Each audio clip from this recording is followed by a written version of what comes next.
Boa noite, pessoal. Estamos aí mais uma vez aqui ao vivo para conversar com vocês sobre TDAH e sobre qualquer outro assunto que vocês trouxerem. Terça-feira, 7h30 da noite. Toda terça-feira, 7h30 da noite. A gente está aqui, hoje estamos aí de novo. Quase toda, né? Tem dia que falta. Esse negócio na testa não passa, não melhora. Que raiva que dá. Mas tá bom, vamos fazendo assim mesmo, vamos levando a vida, vamos tocando em frente. Não é verdade? Eu agora que estava entrando aqui percebi que eu fiz uma história ali no intervalinho que eu tive rapidamente antes de começar essa live, falando que eu tinha colocado mais uma caixinha de perguntas, mas não coloquei, foi nada. É impressionante, a gente se trata, a gente estuda e tudo mais, mas a gente faz as mesmas besteiras, né? Às vezes não adianta, o efeito do remédio já deve estar passando. Boa noite, vocês que estão chegando, pode ser uma basezinha. Pois é, mas daí a base disfarça, mas não resolve. Eu quero resolver o problema. E eu tenho eu acho base um negócio um pouco estranho. Eu não vou passar base, não. Vai ficar. Posso pôr um band-aid, mas senão vai ficar. Boa noite, Camila Garcia. Boa noite, Camila. Estamos aí, gente, aqui no nosso live, para quem nunca esteve aqui, eu sempre respondo as perguntas de vocês, então, no começo a gente fica meio assim, sem saber o que falar às vezes, eu não sei que assunto falar hoje, mas daqui a pouquinho vocês vão mandando as perguntas e a gente vai conversando, a gente vai respondendo. Alguém já perguntou qual o tempo de ação do Venvance? Mais ou menos 12 horas. Agora, o que acontece? Muitas vezes a pessoa começa a tomar o remédio, tem um efeito muito bom e tal, funciona durante até mais do que 12 horas nos primeiros dias. Algumas pessoas têm até um pouco de dificuldade para dormir, mesmo tomando ele bem cedo, mas com o passar do tempo, às vezes, o efeito parece que diminui um pouco. De manhã até que tá legal, de tarde nem tanto, ou mesmo de manhã não tá tão legal assim, a gente tem que ajustar a dose, mas em geral a gente espera cerca de 10 a 12 horas de efeito.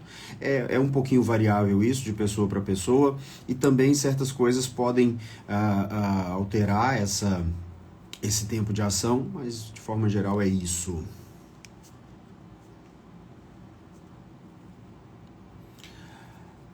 Alessa John, quem tem TDAH pode também ter borderline associado? Muito bom que você veio perguntar logo cedo. Alguém me perguntou sobre isso mais cedo, né? Ou ontem, enfim, na última caixinha, eu falei, não, foi o Todd que eu falei, mas bom que você perguntou agora que eu vou poder esperar. Deixa eu responder essa resposta rápida aqui antes, depois eu volto nessa do borderline. A Marília, quanto tempo demora para começar a fazer efeito? Para começar a fazer efeito, em geral, cerca de 1 hora a 1h30, né? Com 2 horas ali você tem próximo do pico. Enfim, a Nina tá falando aqui do filho dela, mas não foi uma pergunta, daqui a pouco ela vai mandar uma pergunta de verdade. Enquanto isso, deixa eu falar essa do borderline. Não é que quem tem TDAH pode ter transtorno de personalidade borderline, quer dizer, é uma verdade, né? Essa afirmação é verdadeira. Quem tem TDAH pode sim ter transtorno de personalidade emocionalmente instável tipo borderline. Agora, também é verdade que quem tem transtorno de personalidade borderline tem TDAH, certo? Nem todo mundo que tem TDAH tem transtorno de personalidade borderline.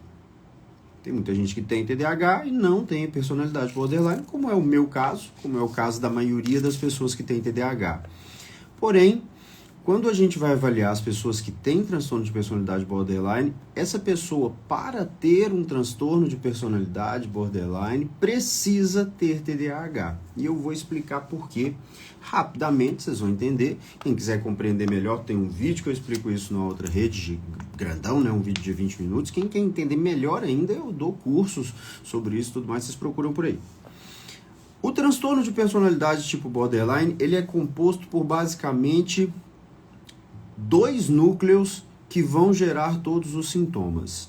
E esses núcleos são um sentimento crônico de vazio, ou, em outras palavras, um ego muito fragilizado, ou, em outras palavras, uma pessoa que tende a depender de coisas externas para se completar, que tende a se sentir muito insegura consigo mesma e que, portanto, tende a ter uma dependência emocional dessas coisas, porque falta algo em mim, eu preciso preencher com algo que vem de fora. Pode ser um relacionamento com uma pessoa, pode ser uma coisa que a pessoa tem uma paixão muito grande por ela, uma ideologia política, um time de futebol, ou uma religião, ou uma coisa assim, mas aquilo é muito forte, muito presente, né? Enfim, e o outro núcleo é a impulsividade.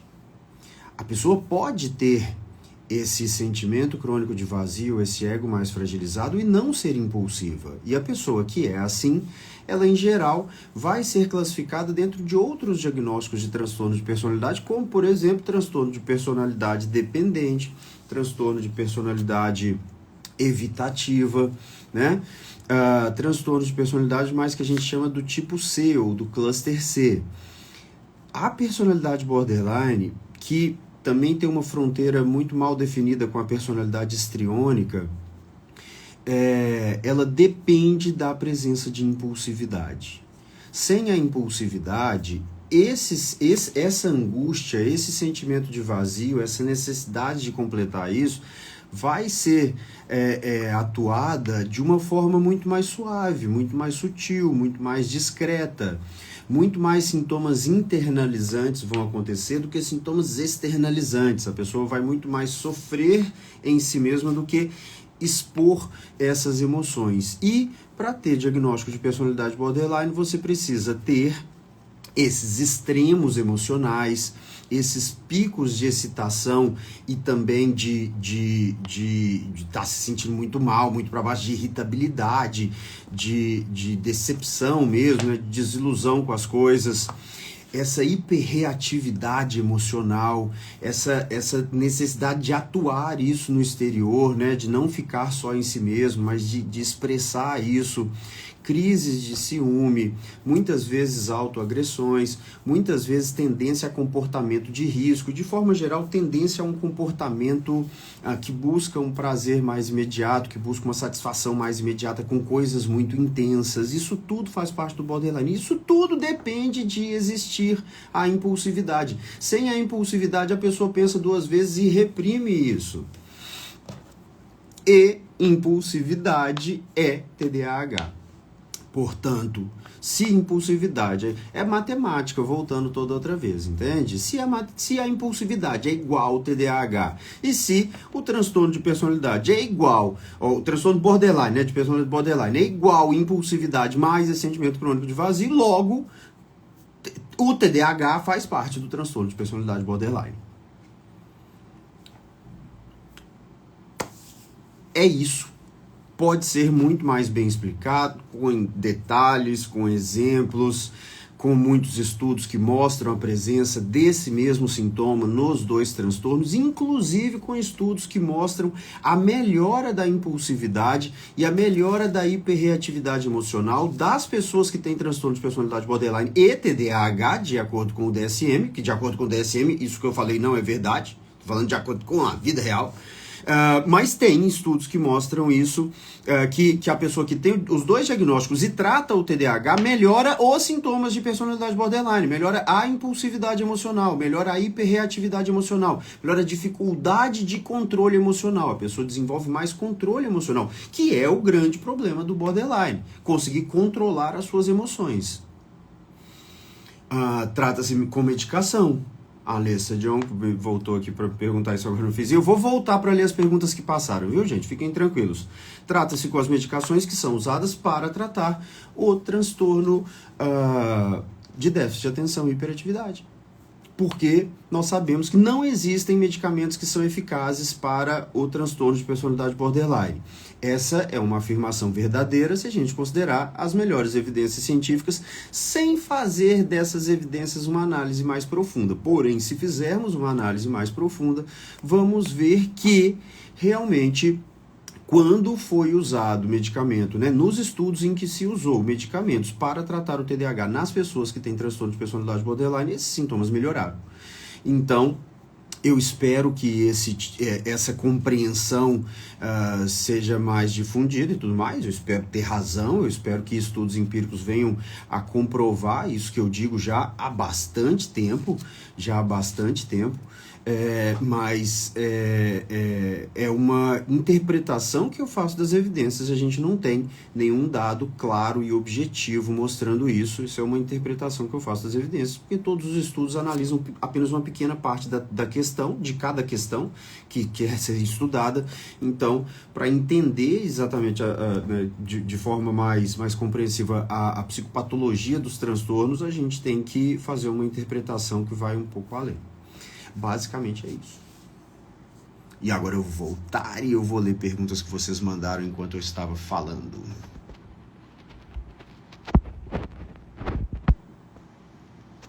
A Aninha tinha falado do filho que se machuca, morde, arranca cabelo, mas não foi uma pergunta. Isso eu preciso ter uma pergunta para responder. Lúcia, acredita em efeito de óleos essenciais para ajudar no tratamento do TDAH? Sem substituir remédio, claro. Lúcia, eu, como médico, eu não acredito em nada. Eu estava explicando aqui essa teoria agora e eu deixei bem claro. Isso é uma interpretação das evidências que eu faço e em termos de psicopatologia é perfeitamente possível a gente fazer isso, né? Os estudos que mostram o que faz de fato parte de cada transtorno, eles vão analisar sempre situações pontuais. Agora, sobre o efeito de um remédio para um determinado transtorno, eu tenho que realmente ter evidências científicas que mostram esse efeito. E existem diversos tipos de estudos diferentes que podem ser feitos, que vão gerar essas evidências, mas aqueles estudos que geram evidências robustas, que de fato essa substância serve para tratar esse transtorno, sendo a substância os óleos essenciais e o transtorno TDAH, não existem. Não existem estudos, ensaios clínicos, bem desenhados, com o rigor metodológico necessário para que a gente possa fazer essa afirmação, mostrando que óleos essenciais são realmente, de alguma forma, benéficos no tratamento do TDAH. Portanto, eu, como médico, não prescrevo medicamentos ou qualquer que seja a substância que eu não tenho respaldo, né, da literatura científica para estar prescrevendo. Agora, se você acredita que faz efeito, você pode acreditar e você pode usar e pode até ser que faça. Pode até ser que faça. Eu aqui não tenho o direito de simplesmente acreditar da minha própria mente, né, ter fé, né, que se acreditar significa ter convicção apesar da ausência de evidências. Eu, como médico, não posso fazer isso, não estou abandonando os principais preceitos que a minha profissão exige. Então, não faço, mas não é que eu acredito ou não, eu não posso acreditar. Preciso ter evidências para trabalhar, e nesse caso eu não tenho. E aí muitas pessoas vão dizer, mas tem muitos estudos, sim, científicos que mostram e tal. Esses estudos não servem para que eu possa afirmar que esse remédio, que essa substância sirva para tratar alguma coisa. Então, eu não uso. Mas quem gosta e usa, que use. Não acho que tem problema, não acho que vai fazer mal. Mas eu, como médico, não posso recomendar. Se eu não fosse médico, talvez eu tivesse essa fé e falasse, mas não tenho. Ana Bárbara, boa noite, doutor. Meu filho com TDAH está tomando Concerta 18mg, mas vejo que na concentração não está dando certo. Ana, quase nunca dá, porque 18mg de Concerta é uma dose muito baixa. É uma dose que a gente usa basicamente assim, ou para crianças muito pequenas, ou para situações assim que são realmente a exceção, mas em geral é para iniciar o tratamento, para não haver um choque ali com uma dose um pouco mais alta, né, logo de cara e tal. A gente dá 18 por alguns dias para ver se a pessoa vai tolerar bem, se não vai ter muitos efeitos colaterais, e vamos logo aumentando para 36, que é a próxima dose aí que o Concerta oferece. Então, converse com o médico dele sobre a possibilidade de aumentar essa dose. Em geral, se foi possível introduzir a medicação, não há problema em aumentar a dose, né? O que contraindica o uso da medicação, contraindica também que seja aumentada a dose. Então, conversar com ele sobre isso e avaliar se não pode usar uma dose maior e podendo usar uma dose maior, vamos ver como é que vai ser o efeito. Com a Ritalina ele se concentrava melhor, sim, porque a Ritalina de 10mg, o efeito que ela faz durante aquelas 3 ou 4 horas é muito mais intenso do que o efeito que o Concerta faz, 18mg, ao longo de 10 horas. Então, você tem 10mg para atuar em 3 ou 4 horas ali, criança às vezes um pouco menos do que 4 horas, né? Mas enfim, 4 horas é muito mais intenso do que 18 dividido por 10 horas. Quem fica bem com a Ritalina de 10 miligramas durante cerca de 4 horas, em geral, vai ficar bem com Concerta de 36. É bem mais próximo. É um pouquinho a mais do que os 10 miligramas que você vai perceber de efeito, né? Você vai perceber um efeito um pouco acima do efeito da Ritalina de 10 miligramas, mas que vai durar cerca de 10 horas. Quais medicações de segunda linha para TDAH? No Brasil, nós só temos para o TDAH, que é considerado nos guidelines internacionais mais relevantes, né, de segunda linha, a atencina, né, que tem um outro nome também, o nome genérico dele eu sempre me confundo, porque eu quase nunca prescrevo esse medicamento, mas enfim, é a única opção que tem. Agora, e temos os de terceira linha, que aí no caso é a imipramina. Por que o metilfenidato e a lisdexanfetamina são considerados medicamentos de primeira linha e outros não? Porque eles são muito mais eficazes, o efeito que eles trazem é muito maior do que as opções de segunda linha e de terceira linha, e eles são tão seguros quanto ou mais seguros do que as outras opções. Tem um perfil de efeito colateral diferente das outras opções, mas em termos de segurança para o uso, não vai trazer um efeito colateral grave, eles são tão ou mais seguros do que as outras opções. Algumas pessoas, apesar disso, se incomodam com os efeitos colaterais ou ainda têm efeitos colaterais que são não perigosos para o sujeito, mas que são mais desconfortáveis, principalmente quando há um nível de ativação assim, da pessoa, a pessoa tem uma certa irritabilidade, pessoas que têm dificuldade com a questão do apetite, que já comem pouco, principalmente crianças que já comem pouco e acabam perdendo muito o apetite. Isso costuma melhorar com algumas semanas, mas em algumas crianças não. Ou ainda insônia, que pode trazer também. Não é comum a gente ter problema de ter que parar o remédio por causa de insônia, mas pode acontecer em alguns casos. Enfim, dentre outros. Aí a gente vai usar as outras opções, porque elas são muito menos eficazes, menos seguras e trazem um perfil de efeito colateral que é diferente, mas que também são efeitos colaterais bastante comuns e que acontecem com a maioria. Por isso, são de segunda linha. Eu gosto de explicar bem claro, porque não é tipo assim, é uma opção, não, tem um motivo para isso, entende? Vou usar esse aqui porque talvez ele já seja bom e tal. Não é comparável. É uma opção para quando a primeira linha não dá certo. Mas começar com a segunda linha ou a terceira linha, realmente é uma decisão que não é racional, né? Não existe motivo para a gente fazer isso. A Ana Bárbara está falando que ele está muito irritado ainda com Concerta 18. Como aquilo que eu expliquei. Grazi Andrade, Ritalina LA de uma dosagem maior pode ser reencapsulada novamente? Pode, Grazi, pode. Se você abrir a cápsula de Ritalina, e você pode abrir, não tem problema nenhum, você vai ver que não tem um pozinho lá dentro, tem várias bolinhas bem pequenininhas, e essas bolinhas estão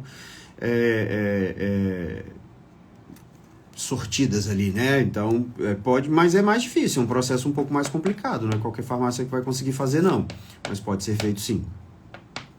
Consegue fechar diagnóstico de TDAH somente por consultas online? Criança de 4 anos, mora em outro estado. É o que eu faço todos os dias, Hernanda. É o que eu faço todos os dias. Atendo consulta online, dou diagnóstico de TDAH por consulta online, mesmo para crianças pequenas. Quando realmente é muito sugestivo. Nem sempre a gente consegue, né? Mas assim... Na maioria dos casos a gente consegue chegar a um diagnóstico, e talvez não seja TDAH, talvez seja outra coisa. Na maioria dos casos a gente consegue chegar a um diagnóstico, um tratamento que seja bastante satisfatório. Tenho pacientes em todos os estados do Brasil, literalmente. Camila Garcia, doutora, a condição do sapato Tourette tem sintomas de ansiedade ou é uma comorbidade da síndrome? Então, Camila, eu não sei, acho que o nome Tourette, as pessoas gostam dele, é bonitinho. Quando eu estudei, né, quando eu fiz residência, a gente fazia uma distinção maior sobre o que é tique e o que é síndrome de Tourette. Ou Tourette, ou sei lá, cada um fala como quiser.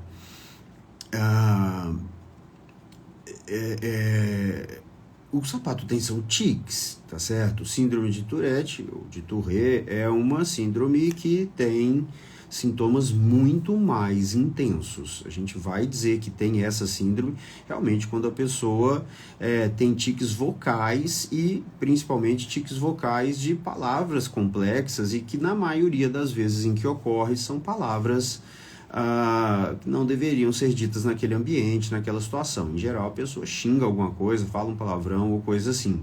São casos muito mais raros do que tique. Tique muita gente tem, eu pisco o olho um pouco demais. Tem dia que pisco menos, tem dia que pisco mais, se eu estiver mais cansado, se eu estiver mais nervoso, tal, mais, se eu estiver mais relaxado, mais descansado, menos. Mas enfim, e o que o sapato tem é isso, são tiques, movimentos discretos, involuntários, que ele faz com alguns músculos, principalmente da face, e que na prática trazem pouquíssima ou nenhuma repercussão para a vida dele.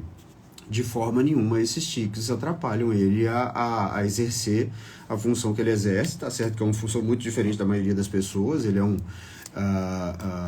lutador profissional, né? Enfim, mas tá cheio de gente aí que tem tique trabalhando em todos os lugares, com todos os tipos de coisas, inclusive pessoas muito famosas, inclusive pessoas que trabalham falando pro público, se expondo e tudo mais e tal. Na maioria das pessoas, os tiques não são coisas tão graves assim. A gente não gostaria que tivesse, seria bom se tivesse um tratamento que fosse simples, direto, eficaz e tal, mas para a grande maioria dos casos, infelizmente, não tem. Para a grande maioria dos casos de tique, vale mais a pena aprender a conviver com ele, praticar esporte. Esporte ajuda muito, exercício físico ajuda muito. E tentar viver uma vida tranquila e tal, não se colocar com o emocional, né, não permitir que o seu emocional fique a ponto de você estar exacerbando demais esses tiques.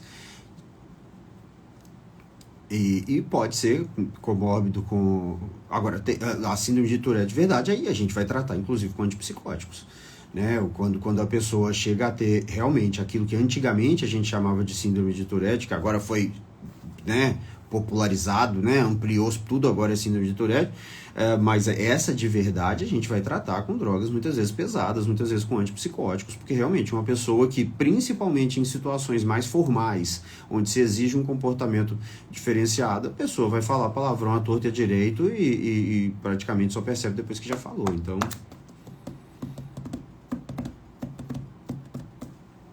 tem uma perguntinha aqui na listinha de perguntas. É a mesma que eu já respondi ali. Perguntem aqui no chat que é mais fácil para mim. Juliana, boa noite, doutor. João Augusto, meu filho, seu paciente começou a tomar Ritalina dia 2 e agora começamos a perceber calmaria com as orientações próprias, as coisas estão caminhando melhor. Que ótimo, Juliana, fico super feliz com isso. Aliás, o Propap é um programa que a Juliana se inscreveu lá da Universidade Federal do Rio Grande do Sul, para orientar mães e tudo mais, e pais, para orientar a família sobre TDAH, achei super interessante. Eu dei uma olhada no site e tal, mas não consegui depois aprofundar mais, mas entrem, bota aí Propap no Google, gente, que vocês encontram e parece que é super legal. A gente presta também esse serviço, mas eu não sou uma universidade federal, sou obrigado a cobrar, mas nós temos as nossas comunidades, a comunidade Hiperfoco, onde a gente trata o TDAH adulto, né, onde a gente conversa sobre TDAH adulto, e a cada 2 semanas nos encontramos, e a comunidade Família Coruja, onde a gente conversa sobre TDAH infantil, e também a cada 2 semanas nos encontramos. Então, quem tiver interesse também, pode procurar a gente, é só mandar mensagem para cá, que a Carol explica para vocês como é que funciona, tá super legal, tô gostando muito, e estamos com vagas abertas, não estamos em promoção, mas estamos com vagas abertas. Perdi o fio da meada. Deixa eu achar.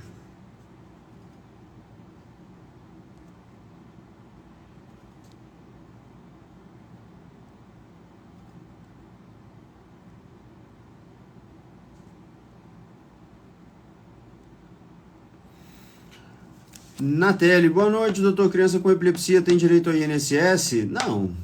Epilepsia não é um transtorno que justifica uma pessoa pegar um LOAS, né? Existem diversas pessoas, crianças que têm epilepsia, no papel tem direito a tratamento, né? Mas no papel, né? Na prática, nem sempre é tão simples assim encontrar esse tratamento. Agora, qualquer pediatra deveria saber fazer o diagnóstico e o tratamento dos casos mais simples de epilepsia. Portanto, que ele precisa fazer um tratamento, ele fazendo o tratamento por causa da epilepsia, ele não tem nenhuma restrição. Ele vai viver uma vida normal, totalmente normal, a não ser em casos muito graves. E aí não é uma epilepsia simples, aí é um caso muito grave e tudo mais. Aí pode ter diversas repercussões, essas próprias crises convulsivas podem gerar outras repercussões neurológicas e tal, que vão complicar a situação. Se isso representar uma incapacidade para o trabalho, sim, mas pelo simples fato de ter epilepsia, não. Trata-se com medicação, já respondi aquela, né, quando eu estava ainda... Retomaremos a consulta agora? Podemos, Juliana, é só falar com a Carol e marcar, para quando você quiser. Criança pode apresentar esse transtorno? Borderline, não. Borderline é um diagnóstico que a gente faz a partir da adolescência, tá certo?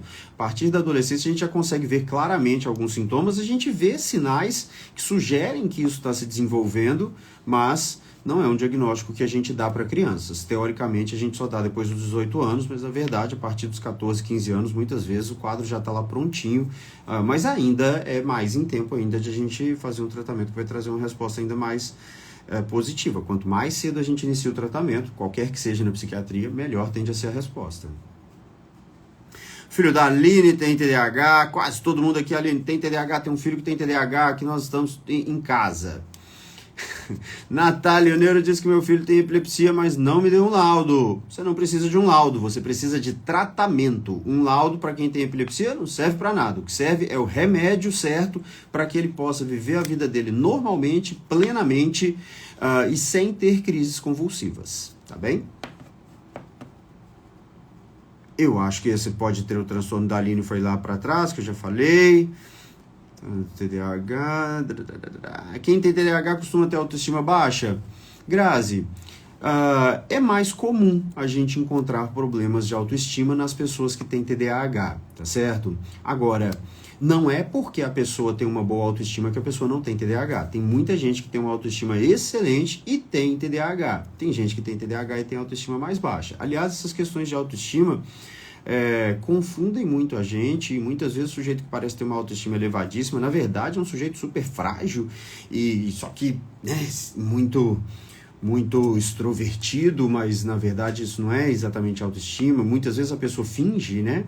E a pessoa usa quase que um personagem que ela cria para dizer que sim, se sente muito bem consigo mesmo, que é uma pessoa muito feliz e realizada, mas no fundo não é.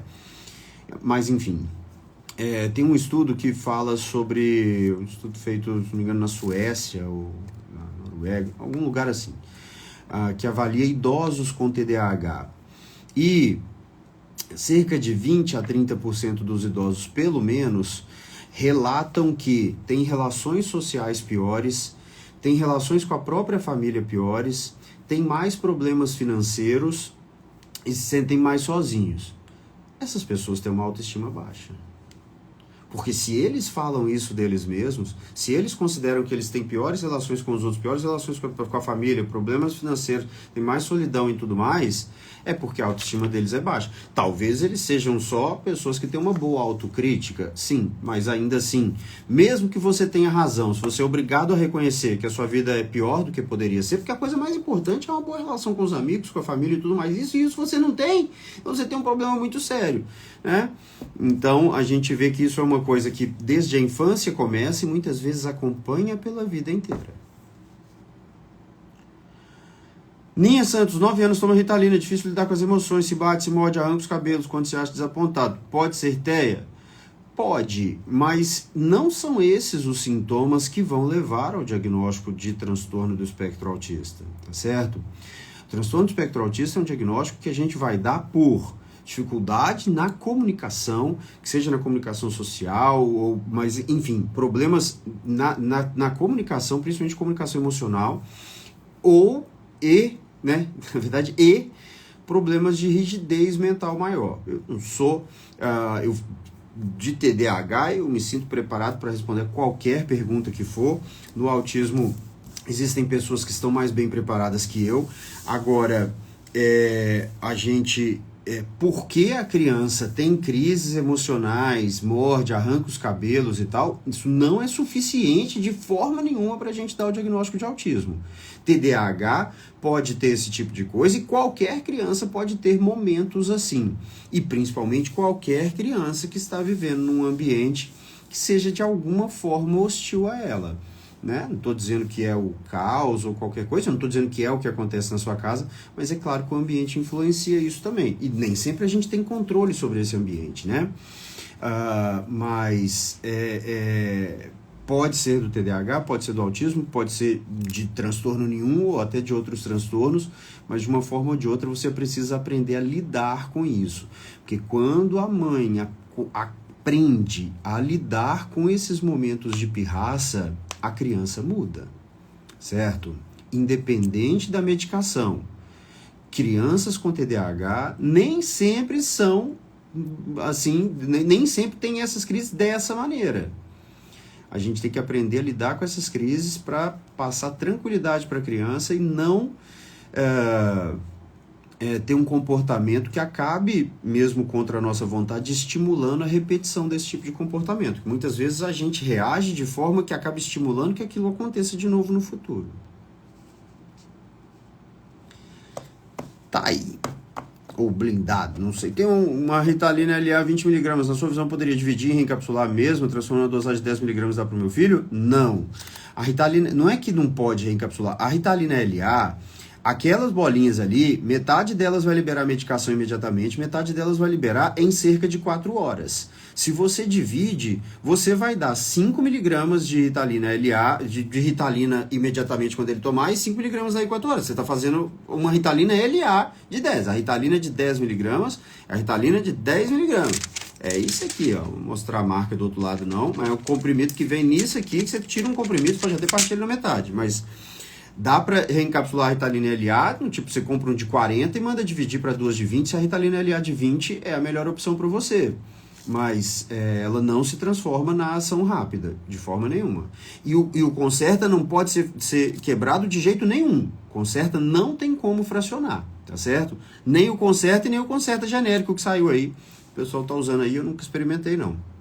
Atendo criança, sim, claro que atendo, Marisa. Do Fame Moda Kids, doutor, minha filha foi diagnosticada essa semana com TDAH e autismo leve, está com 7 anos, a médica pediu medicação apenas para os dias de aula.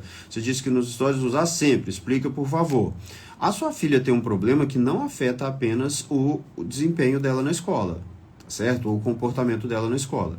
Transtorno de déficit de atenção e hiperatividade vai afetar a criança durante o dia inteiro, todos os dias. Então, tem comportamentos que a sua filha tem que são de alguma forma prejudiciais a ela, que talvez você nem esteja percebendo, ou que você não esteja percebendo que são algo, que são coisas negativas, e vai melhorar. Se de fato o diagnóstico de TDAH está certo, vai melhorar. Agora, a epidemia de autismo leve, que vem como diagnóstico acessório para crianças que têm só TDAH, que está no Brasil, é um absurdo. Tá certo?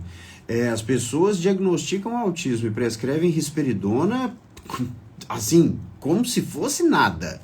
Então, eu sempre desconfio, né? Pode ter TDAH e autismo, sim, pode ter inclusive TDAH e autismo mais intenso, não apenas grau 1 de suporte, mas enfim...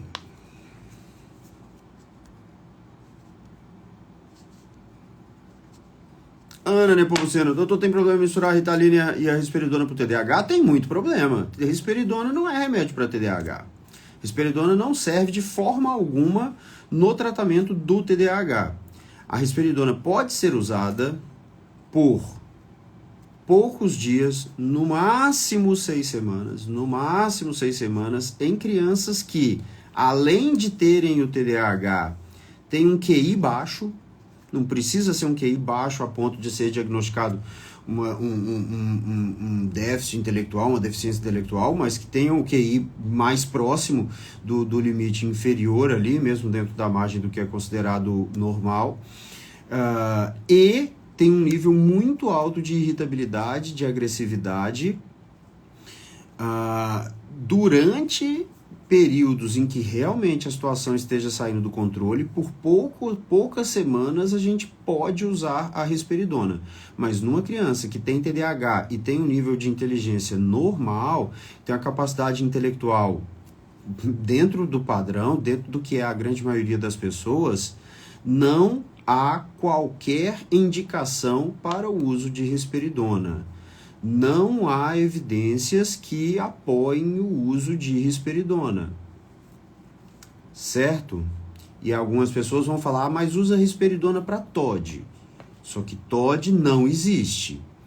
Não vou explicar hoje porque já dei uma longa explicação sobre coisa e já tem em vários lugares. Tem no YouTube, tem em vários lugares. TOD não existe. Eu explico direitinho. Não existe. TOD não existe. É um diagnóstico inventado. Então, não usamos risperidona no TDAH, nem aripiprazol, nem neuleptil, nem olanzapina, nem quetiapina, nem nenhum outro antipsicótico. TDAH não se trata com antipsicótico. Desconfie do médico que prescrever um antipsicótico com o argumento de que é parte do tratamento do TDAH. Jerusa, João, aí tu tá com muita dificuldade de acompanhar a aula, podemos aumentar a dosagem da Ritalina? Claro que podemos, Jerusa, claro que podemos. Manda mensagem aqui pra Carol, tá? Amanhã eu te respondo pra te orientar direitinho como fazer. Não sei se você tá na comunidade, se não está na comunidade, venha para a comunidade, você vai gostar muito. Ontem tivemos reunião, daqui 2 semanas temos de novo. Olga tá aí, Olga tá sempre com a gente lá também.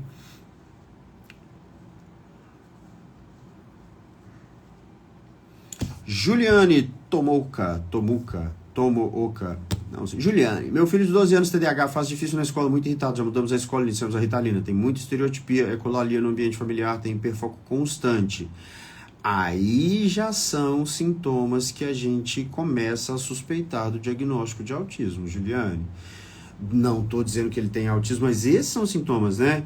Estereotipias, ecolalia, não sei o que você chama de hiperfoco constante, esses já são sintomas que fazem a gente pensar, será que não tem um transtorno do espectro autista associado a esse TDAH? De um jeito ou de outro, tem que ajustar a dose da Ritalina. Iniciou, a gente espera que com o início melhore, tem que chegar na dose ideal para ele, tá certo?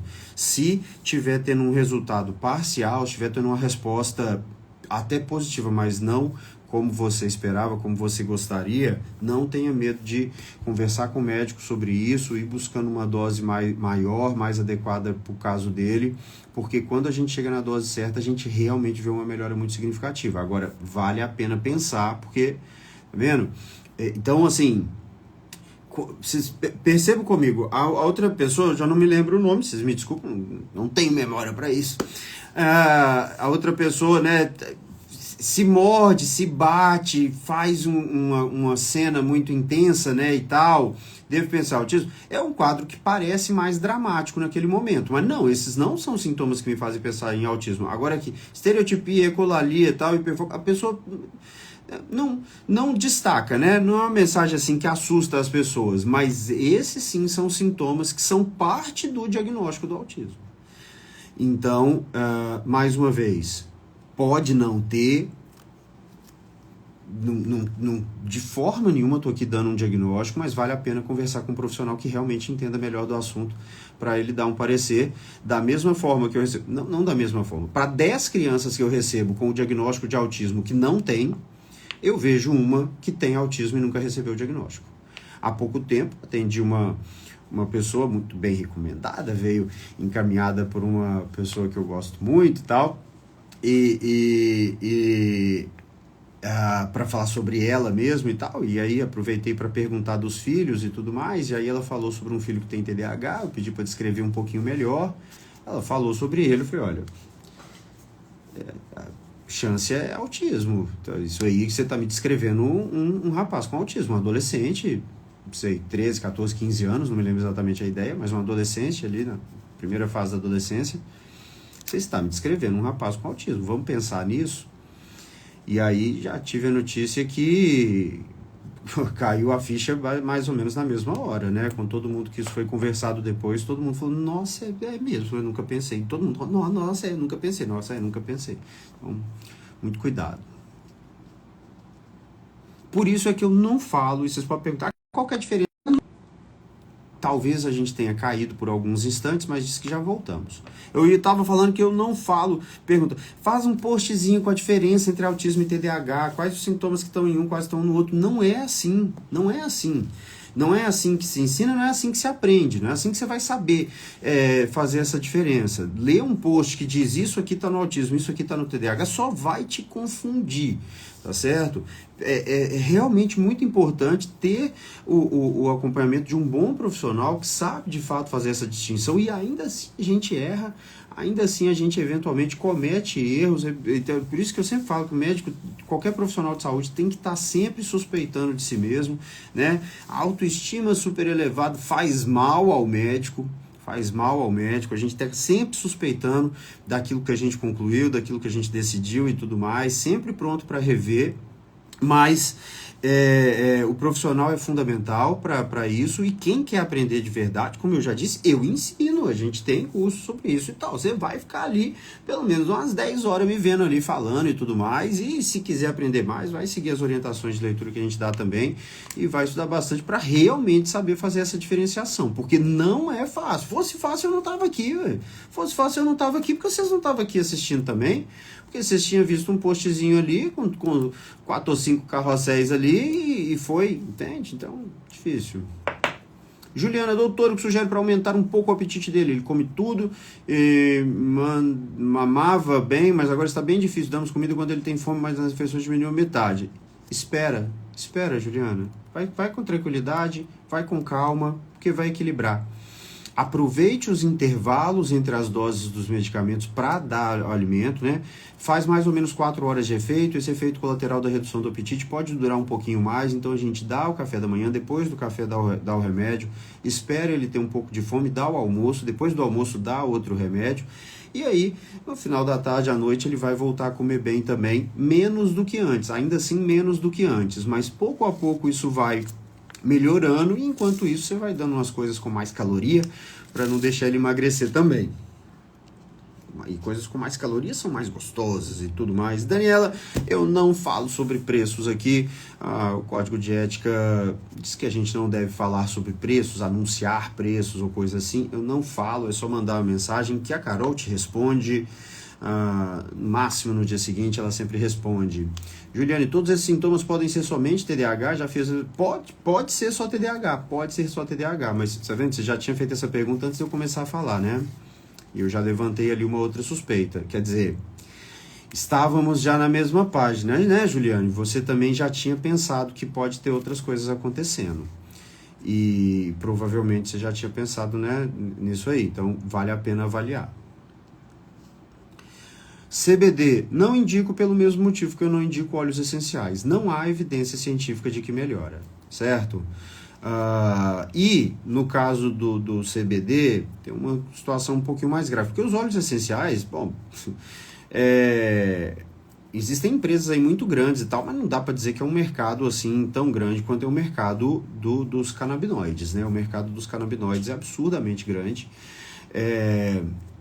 e tem crescido a cada dia, e a tendência é que cada vez mais países liberem com menos regulamentação, né, subprodutos da maconha, da cannabis, e é uma indústria bilionária que tem dinheiro para financiar as pesquisas que são necessárias para provar a eficácia do produto. Então por que não faz? Porque no dia que provar a eficácia, todo mundo vai usar. Eu vou usar, certo? Se você provar que o CBD é tão eficaz quanto o Venvance, quanto a Ritalina, e que traz menos efeitos colaterais, pô, claro que eu vou usar. Qualquer medicamento que você provar que é melhor, ou porque é mais positivo, ou porque traz menos efeitos colaterais, eu quero. Eu tomo esse remédio todo dia. eu quero a melhor opção. Entende? Mas não há evidências, não é que não há evidências robustas e tal, não há evidências minimamente sugestivas de que há um ganho. Então eu não tenho condição como médico de recomendar. Cláudia, Rogério, a impulsividade melhora com Venvance, mas a neuro diz que é só para foco. Se for comportamento, tem que dar outro remédio. Deixa a neuro falar. Isso é um problema da formação, entende? O profissional, às vezes, é um bom profissional e tudo mais e tal, e às vezes é um problema também que vai que eu tô errado, mas não tem muita chance não. Vai que eu tô errado também, mas a impulsividade é a chave de todo o TDAH. A impulsividade é o motor de todo o TDAH. A dificuldade de controle de impulsos é o que é o TDAH. Quando o nosso sistema de regulação de impulsos está ativado, a gente não tem TDAH. Quando ele não está ativado, a gente tem TDAH. Quando o nosso sistema de controle de impulsos está ativado e a gente está tentando fazer uma leitura, você não fica pensando em coisas aleatórias, porque esses pensamentos que são impulsivos, que não foram selecionados racionalmente, que não foram convidados a vir à sua consciência, não vem, porque há um sistema que bloqueia a entrada deles na sua consciência e a sua consciência continua, portanto, ocupada apenas daquela leitura. Entende? A falta de atenção é impulsividade mental, é a incapacidade de bloquear um estímulo, um impulso mental que vai em direção à sua consciência. Portanto, é isso. Entende? Mais uma vez, quer bem... Eu vou começar a vender agora minhas coisas, porque eu não faço propaganda, não sou um vendedor, não sou um bom vendedor, não sou o cara do marketing. Mas manda mensagem pra mim, cadê os cursos que eu tô falando lá? Eu quero comprar, eu quero fazer curso com o Dupin. Faz curso comigo, você vai ver, é super legal. É eu mesmo falando, desse jeito mesmo que eu falo, só que... já avisando para quem for mais sensível, nos cursos eu me exalto mais um pouco. Eu não falo com tanta paz e com tanta tranquilidade que Todd não existe. É possível que eu chegue a bater na mesa algumas vezes e fale algumas palavras que eu não uso aqui no Instagram. Porque dá muita raiva. Quando você pega o texto para ler, quando você vai enfiando para dentro do negócio ali para compreender mesmo lá do profundo, vai dar muito errado, que vai ficando cada vez mais claro que está tudo errado. Em minha visão, você e o Dr. Cristóvão Xavier, se você tem contato com o Dr. Cristóvão Xavier, ao vê-lo, diga que o Dupin mandou um abraço para ele e que torce para que ele realmente se decepcione muito com o futebol ao longo deste próximo ano. Gente finíssima o Cristóvão, é atleticano, né? Mas gente finíssima o Cristóvão. Durante mais ou menos um ano eu acompanhei ele e a Ana Cristina no grupo de apoio a pessoas com TDAH em BH, mas aí depois, por várias circunstâncias, acabei me afastando um pouquinho. Durante um certo tempo fiz um grupo semelhante aqui em Ipatinga, não com a divulgação da ABDA, porque por algum motivo a ABDA acreditou que meu currículo precisava ser melhorado para que eles pudessem me recomendar. Então, quando eles acharem que tá bom, eles me convidem. Gosto muito do Cristóvão e, sem brincadeira, se vi-lo, diga que eu mandei um abraço, que espero ansiosamente encontrar com ele nos congressos pela vida aí. Infelizmente, não será esse ano no Congresso Mineiro da BNEP, que ele já foi presidente e tudo mais, e com certeza estará lá, porque... criticazinha que eu deixo aqui ao pessoal da BNEP, que é a Associação Brasileira de Neurologia e Psiquiatria Infantil, marcaram o Congresso Mineiro na mesmíssima data que o Congresso Mundial de TDAH. E o Congresso Mundial de TDAH eu não posso perder, porque só tem a cada 2 anos, portanto eu espero ano que vem estar de volta com eles. Ângela Nóbrega, tem um aluno que faz sons e barulhos o tempo todo, acho que ele tem TDAH. Pode ser Tourette também? Pode. Depende de como são esses sons e tudo mais, o tipo de controle que ele tem sobre isso. Mas no caso do Tourette, geralmente é no meio das frases. A pessoa tá falando e de repente solta os palavrões, não é quando tá paradinho não. Cláudia, na verdade o Venvance melhora mais a impulsividade que o foco, pelo que eu observo. Exatamente, Cláudia, exatamente.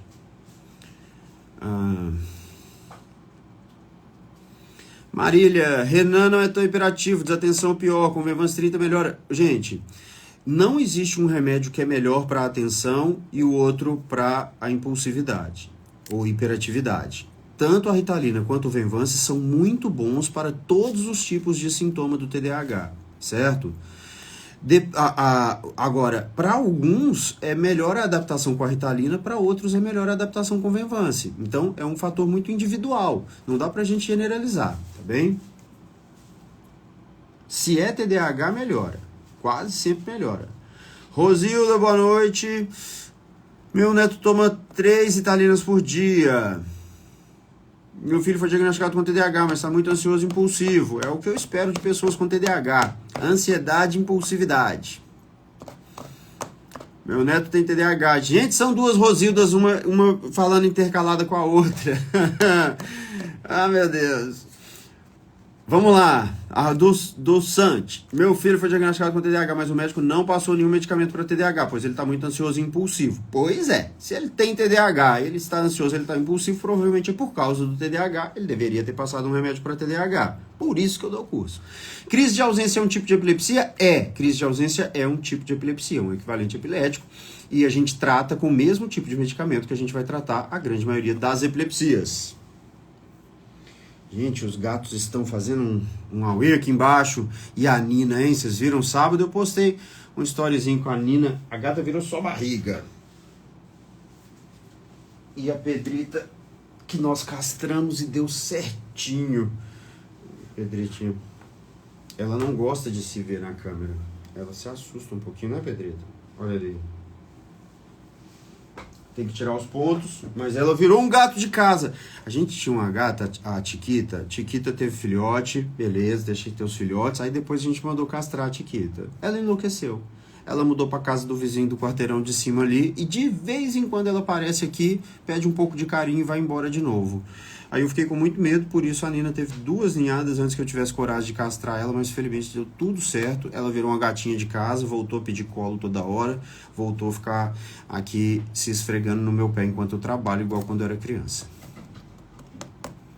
Não gostaria de ter que fazer isso, mas eu não consigo ter uma ninhada nova de gata a cada 3 meses. Ainda assim eu vou ter uma da Nina, depois a Nina, infelizmente, também vai precisar ser castrada. Eu morro de dó, eu vou sim quase chorando para levar elas pro veterinário para fazer isso, mas não tem outro jeito. Minha filha com 7 anos agora diagnosticada com TDAH e autismo leve, toma Ritalina apenas para aula. É importante nos finais de semana? Sim, é muito importante nos finais de semana.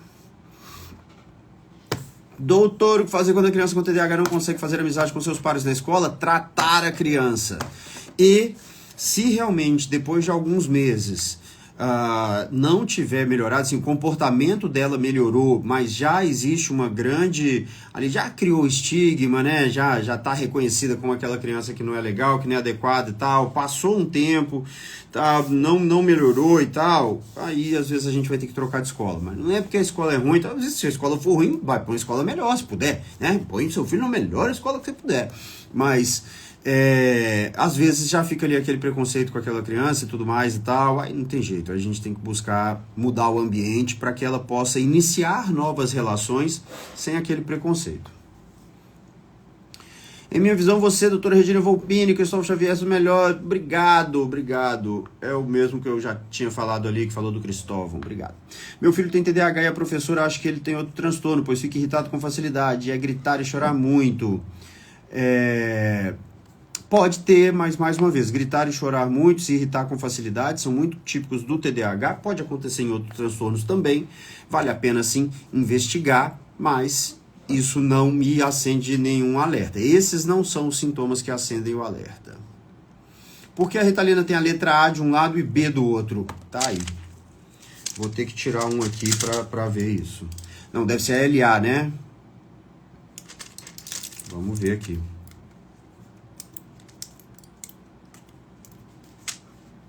Realmente. Mas não é do outro lado, não. Vocês não vão conseguir ver, mas é que numa metadinha tem A e na outra metadinha tem B. Não sei.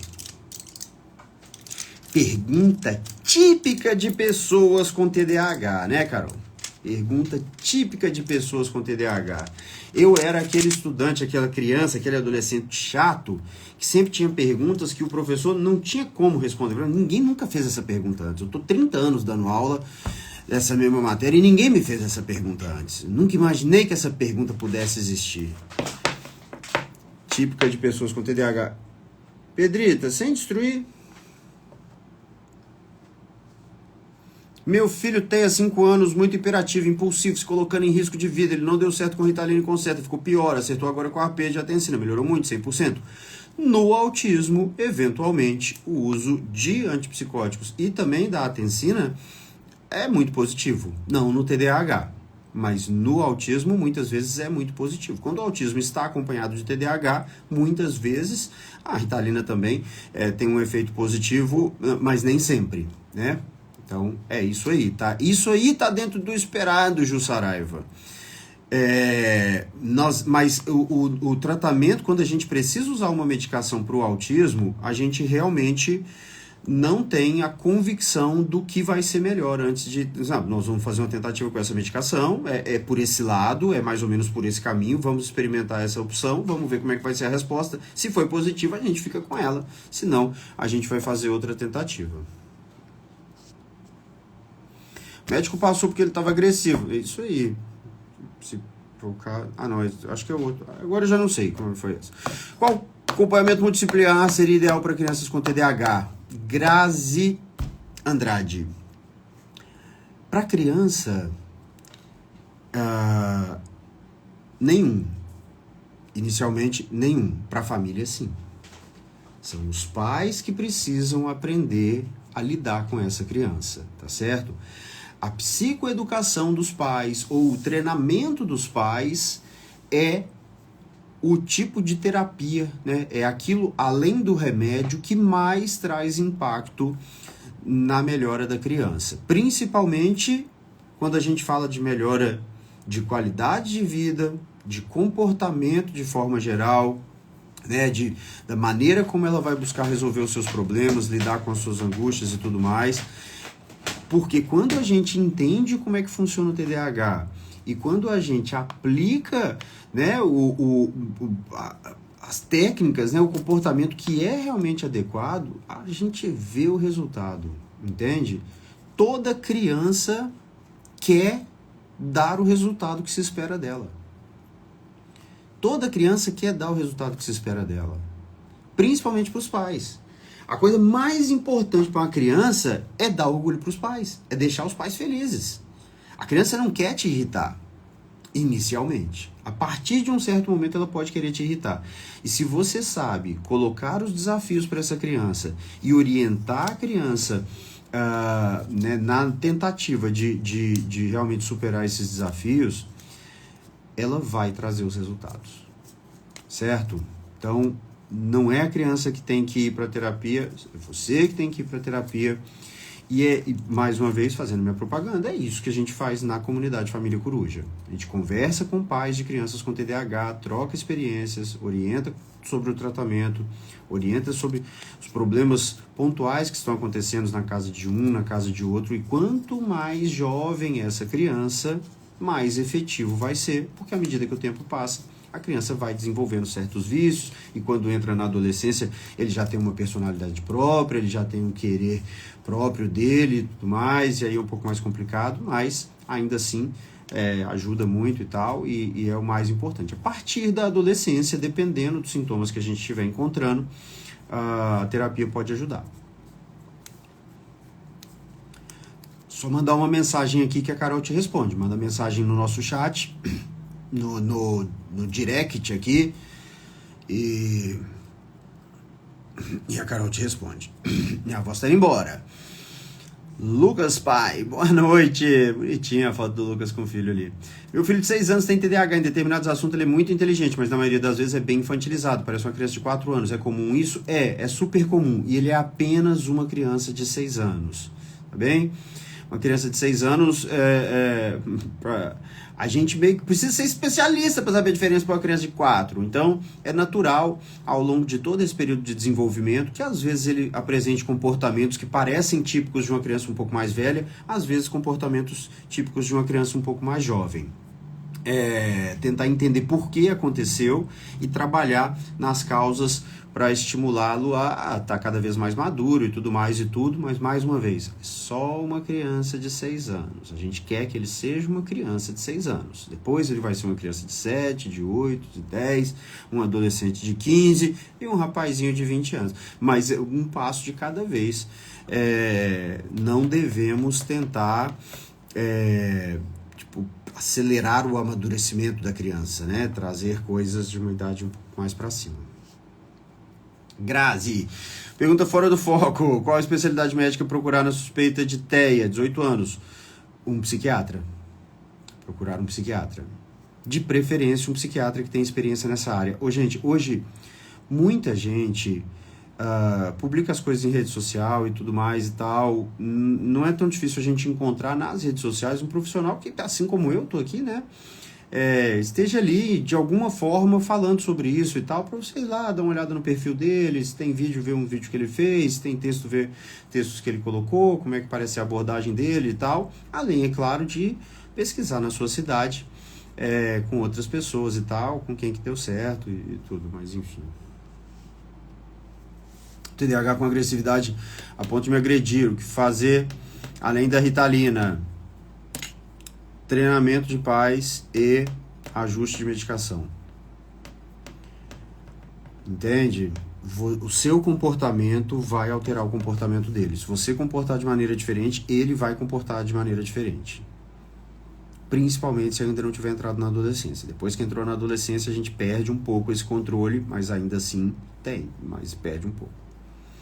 A diferença entre Venvanse e Ritalina são 2 medicamentos diferentes, são 2 substâncias ativas diferentes. A Ritalina normal, que não é LA, tem efeito de cerca de 4 horas, o Venvanse tem efeito de cerca de 12 horas. Eu tenho outros vídeos aí explicando isso e tal, depois dá uma olhada, mas para simplificar é isso. Depois que deu 1 hora que eu tô aqui, eu vou simplificando mais as respostas, porque eu vou ficando cansado, com fome, eu não tive tempo de lanchar hoje, então vamos lá.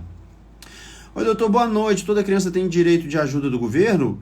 De acordo com o governo, tem, né? Depende de qual ajuda, né? Toda criança tem direito já no momento, né, depois da concepção, de que a sua mãe passe pelas consultas pré-natais, fazer alguns exames, depois de ter um parto com atendimento médico, né, com acompanhamento de profissionais de saúde adequados para isso e tudo mais, e de ficar no hospital se precisar e tudo, e depois tem direito. Nem sempre chega na prática, né? Chega ali na vida real das pessoas. Mas ali, as consultas pediátricas, puericultura e tudo mais, os exames ali, logo assim que a criança nasce, e as vacinas e todas que vão ser usadas e tudo mais. Teoricamente, toda criança tem direito a isso tudo, e quem fornece isso é o governo. Escola nem sempre é de qualidade, nem sempre é o ideal. Nem sempre é realmente disponível. Tem coisas que de fato faltam. Mas, teoricamente, sim. Agora, não venha cobrar de mim, cobre do governo. Se o governo não dá, não sou eu. Eu nunca me candidatei a nada e pretendo nunca me candidatar. E vocês não venham me sugerir que eu venha fazer qualquer absurdo desse tipo, porque eu vou ficar chateado. Doutor, minha filho com diagnóstico de TDAH e autismo, porque tem estereotipia ali, apego a objetos sem função, ama objetos que giram, dificuldade de socializar. Aí você descreveu uma criança realmente que parece ter autismo, certo? Esses são estereotipias, ecolalias, apegos a objetos independente da função do objeto, coisas que giram e tudo mais, dificuldade de socializar. Se a gente observar isso, porque muitas vezes o olhar da mãe não é tão acurado quanto do profissional, né? Mas se um profissional observar esses comportamentos que foram citados aí, e a família relatar que isso é o padrão da criança e que todo o tempo é assim, isso significa o diagnóstico de que está dentro do espectro autista.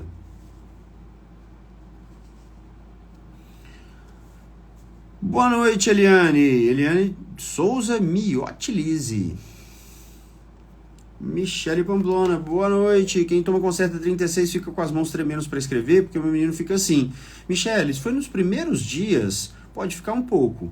Ou observar se tem muitas horas que ele não come. A fome também pode dar um pouquinho de tremor, mas nos primeiros dias pode dar um pouco de tremor, sim. Se estiver mantendo por mais tempo, aí a gente vai ter que buscar uma outra alternativa, porque não é para ele ficar tremendo, tá certo? é um efeito colateral que a gente tolera nos primeiros dias, talvez por 2, 3 semanas, mas não muito mais do que isso. Às vezes, no início do efeito do remédio, né? Tomou o remédio meia hora, 40 minutos depois, dá um pouquinho de tremor, 1 hora depois para. Beleza, então vamos entrar com ele um pouquinho antes para não atrapalhar, ter que escrever na escola e tal.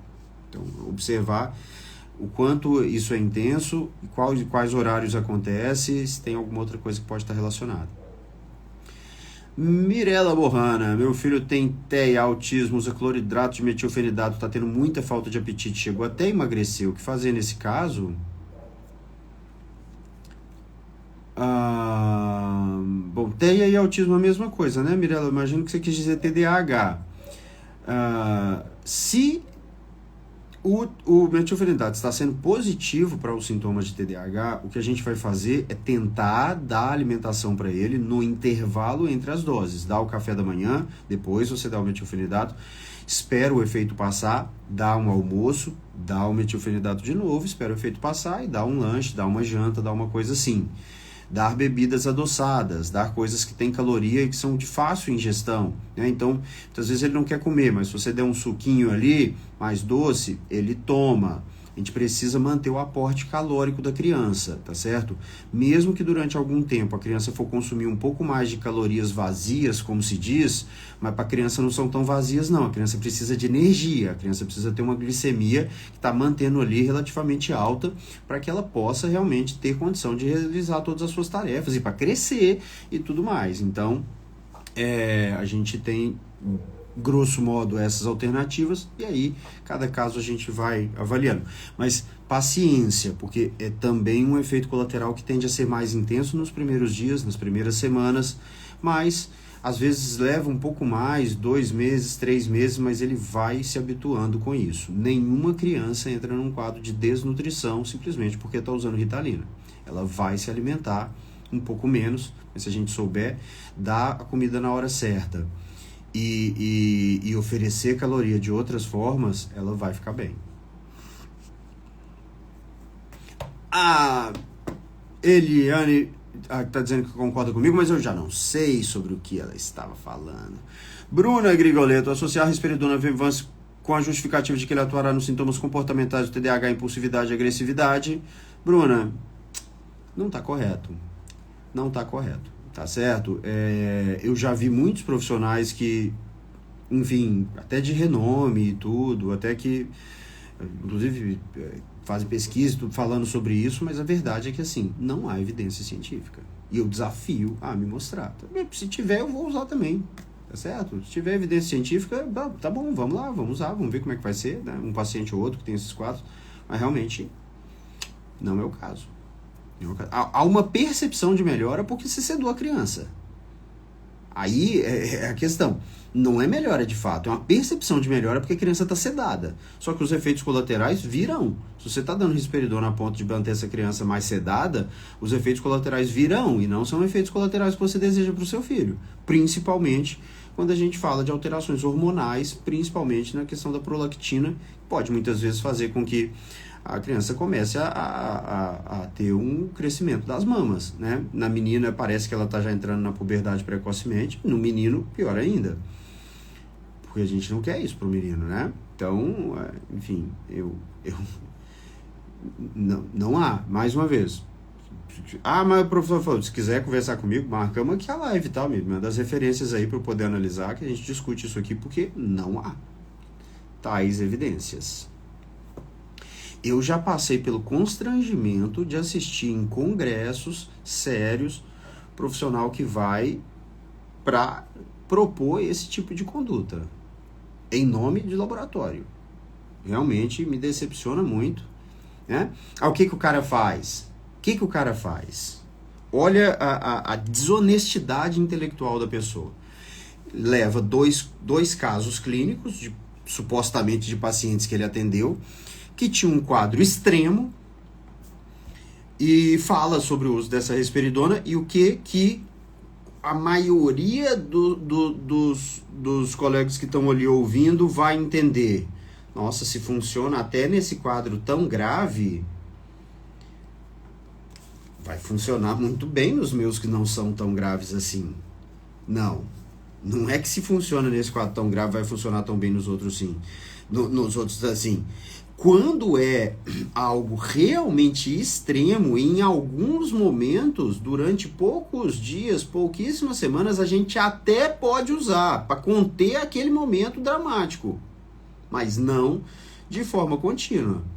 Agora, o sujeito que é pesquisador, que está cheio de artigo publicado aí, que é figura constante aí em congressos e tudo mais, fazendo palestra em nome da indústria própria. Vocês percebam que quando vocês fazem uma pergunta, muitas vezes eu não respondo diretamente aquela pergunta. Eu tento entender o que motivou aquela pergunta e te dar uma resposta para tentar realmente te trazer a informação que você precisa para lidar com a questão que está te incomodando aí, que é o problema que você tem no momento. Mas tem gente que faz o contrário, entende? Ele perverte a mensagem ali e aí ele te dá aquele para te dá a impressão de que se deve usar. Não se deve usar. Isso que eu falo. Congresso é muito bom, eu adoro congresso. Mas não aprendo muito em congresso. Porque o que está sendo apresentado lá quase sempre já foi publicado. Se foi publicado, eu li. Porque de tempo eu me considero especialista nessa área. Eu preciso me manter atualizado nessa área. Então, de tempos em tempos, eu faço uma nova revisão da literatura para saber se tem alguma novidade em relação àquilo que eu vejo com mais frequência. O TDAH é uma coisa que eu vejo com muita frequência. Agora, para quem não estuda, só ir no congresso não adianta nada, porque você vai acabar sendo vítima desse tipo de situação. E é constrangedor. É constrangedor você ver o colega se prestando esse papel, mas tem gente que faz. E tem gente que simplesmente estava lá ouvindo e aí passa a usar. Entende? Você faz a inferência e passa a usar.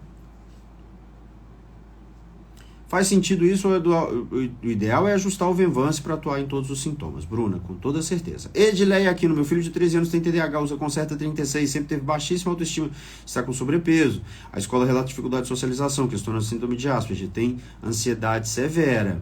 Então, autoestima baixa, sobrepeso, dificuldade de socialização. Numa pessoa que tem autoestima baixa e sobrepeso, não são sinaizinhos ali, né, luzinhas que acendem ali para eu pensar na síndrome de Asperger, tá certo? Pode ter, mas não são esses sintomas que vão me levar a esse diagnóstico.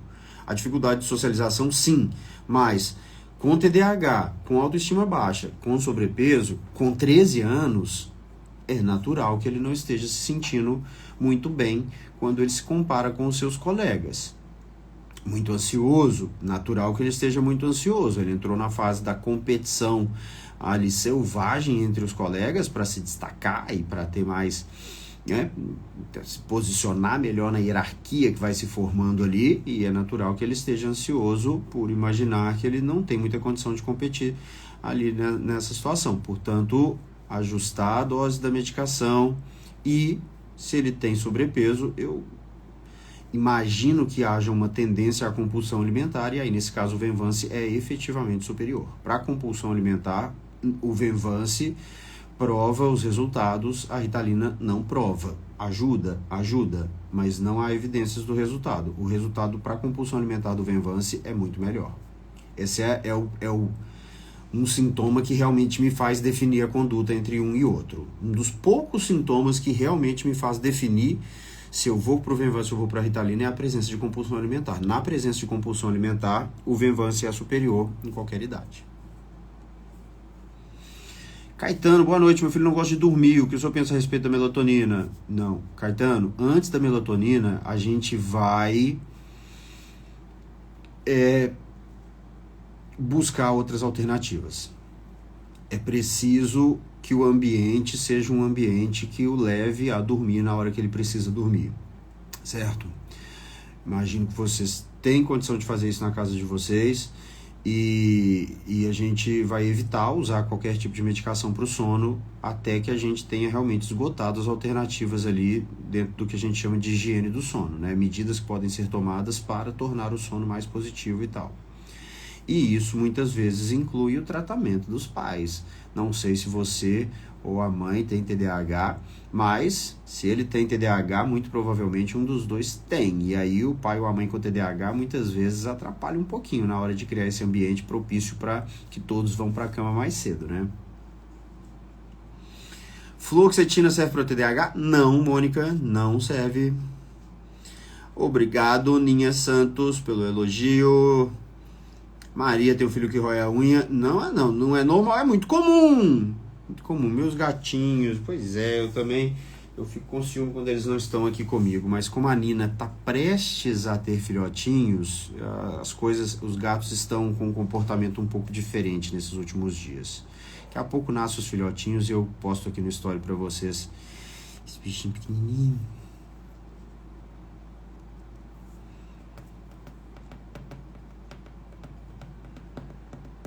Maria falando que quando acontece alguma coisa na escola do filho, ele fica calado, não fala nada.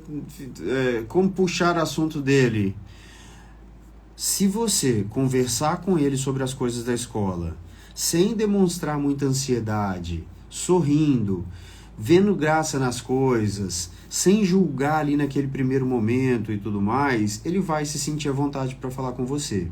Se quando vocês forem conversar sobre a escola, você ficar tensa, você ficar ansiosa, você se irritar, você se entristecer, ele não vai querer falar sobre isso. O seu filho ele vai evitar trazer para você coisas que te entristecem e que não trazem nada de positivo para ele.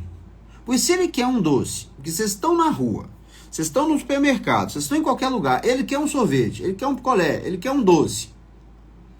Ele não tem nenhum problema em te entristecer para ganhar esse doce. Aliás, se ele tiver acostumado a receber as coisas após fazer a pirraça, ele vai fazer a pirraça e ele vai te irritar, ele vai te entristecer porque o objetivo é o doce. Agora, quando ele chega em casa, ele não tem o objetivo de te entristecer. Então, ele não vai chegar falando para você os problemas que ele teve na escola. E se sempre falar sobre a escola traz um sentimento ruim em você, ele vai perceber isso, ele não vai querer conversar. Então, mãe e pai tem que ser um pouco ator também e tem que fingir um pouquinho que tá tudo bem e tudo mais, deixar a criança falar à vontade sobre as coisas para continuar ouvindo. Porque se aquele assunto sempre trouxer um humor mais negativo por parte dos pais, aquele assunto será evitado. O que eu ganho com isso? Entende? Quem usa o Venvance para TDAH deverá usar a vida toda ou chegará um momento que pode parar? Patrícia, eu espero que a ciência desenvolva outros produtos, né? Que sejam ainda melhores do que os que nós já temos. Os que nós já temos são muito bons, mas eu espero que a ciência desenvolva outros que sejam ainda melhores. Mas até o momento, com os remédios que a gente tem, no dia que tomou tem um efeito, no dia que não tomou, não tem. É igual o óculos. Acabou o efeito. Agora eu não leio mais as mensagens. Entende? Vou botar porque eu preciso ler. Preferia não ter que usar. Mas uso, porque sem ele eu não leio. E sem o Venvance também não. Eu até leio as mensagens aqui. Mas um livro fica mais difícil. Elisiane fez a mesma pergunta. Já está respondida. Michele Pamplona. Irmão, para quem toma Concerta 36mg, ficar TRMM ulo na hora de escrever. Ficar trêmulo. É normal para quem toma Concerta 36mg ficar trêmulo na hora de escrever? Michele, você está tomando esse remédio? É por isso que você escreveu desse jeito? No começo do tratamento tá bem? Mas não é uma coisa que dura para sempre. Qual o ponto que define a medicação como necessária para o TDAH? Tem TDAH, usa a medicação. Esse é o ponto. Tem o diagnóstico, use o remédio. A não ser que você tenha histórico familiar de morte súbita por problemas cardíacos, alguém da sua família morreu ainda jovem por problemas cardíacos, de forma súbita, ou que você tenha alterações cardíacas estruturais ou arritmias cardíacas significativas e tal, aí você não deve usar essa medicação. Tirando isso, se você tem TDAH, você deve usar. Camila Garcia, como fazer quando a criança tem crise de ausência e TDAH severo? As crises não passam, o TDAH não é tratado por conta das crises. 9 anos. A gente trata as crises e trata o TDAH. A crise de ausência é um tipo de epilepsia menos grave, tá certo? A crise tônico-clônico generalizada, que a criança treme, desmaia, perde a consciência, fica se debatendo, salivando demais e tal, essa é perigosa para a vida naquele momento, tá certo? Essa é uma emergência médica. Uma história rapidinha sobre isso. Quando eu fiz um estágio no Canadá, lá no longínquo ano de 2010, como o tempo passa, no final da minha residência, a gente tinha eu até que tenho guardado ainda o crachá, e no crachá tem o código dos alarmes de emergência do hospital. Então tem emergência de incêndio, tem emergência que evacuar o prédio imediatamente, e tem diversas emergências médicas que podem estar acontecendo. E cada uma tem um código de uma cor, né? Então, um belo dia, nós estávamos numa reunião clínica, corpo clínico ali dos psiquiatras, psicólogos, outros profissionais médicos, outros profissionais não médicos, enfermeiros, uma reunião clínica ali sobre o estado de cada um dos pacientes internados naquela ala, e de repente tocou uma sirene e anunciou código de tal cor, vamos supor que seja azul, código azul, código azul, código azul. No que eu me assustei, não tinha nenhuma pessoa dentro da sala. Sobrou eu e o meu colega, eu e o Bozon, olhando um para o outro e caçando no crachá o que estava acontecendo. E era o código para epilepsia, para crise convulsiva. Ou seja, então eles falam, código azul em tal ala. Todas as pessoas que estão perto daquele lugar e ouvem aquilo, né, vão ouvir aquilo, e todas as pessoas vão se deslocar para aquele ambiente imediatamente. Por quê? Porque eu quero que seja atendido o mais rápido possível. Então eu não vou pedir para uma pessoa ir. Eu vou pedir para que todos vão, que o que chegar mais cedo faz, e os outros, quando chegarem e virem que a situação já foi assumida por alguém, voltam para o que estava fazendo antes. Eu fiquei impressionado. Porque no Brasil, eu já vi muitas vezes o paciente está convulsionando e não tem alguém dentro de uma unidade hospitalar, e não tem alguém que está ali prestando uma assistência. Então, convulsão, crise convulsiva, crise epilética, tônico-clônica generalizada, babando, se debatendo, desmaiado, caído no chão, é uma emergência médica, precisa de atenção imediata. Aconteceu na sua casa? Para vocês que estão ouvindo, aconteceu com alguém que você conhece, perto de você, em qualquer lugar, primeira coisa que você vai fazer é tentar posicionar a cabeça dessa pessoa de lado, se você conseguir colocar todo o corpo de lado melhor, se não virar a cabeça de lado, tentar manter a cabeça estável para que essa pessoa não tenha uma asfixia, para que ela não tenha, pela falta de controle da musculatura, a língua cai no fundo da boca e não passa a ar, e a pessoa pode acabar vindo a óbito por asfixia. Só manter a cabeça dessa pessoa de lado e ligar para o SAMU. Imediatamente ligar para o SAMU. Se não tem SAMU, ligar para qualquer serviço de emergência médica que possa prestar o atendimento mais rápido possível. E informar que está acontecendo uma crise convulsiva, solicitar a presença imediata da ambulância. Levar para o hospital e fazer uma avaliação.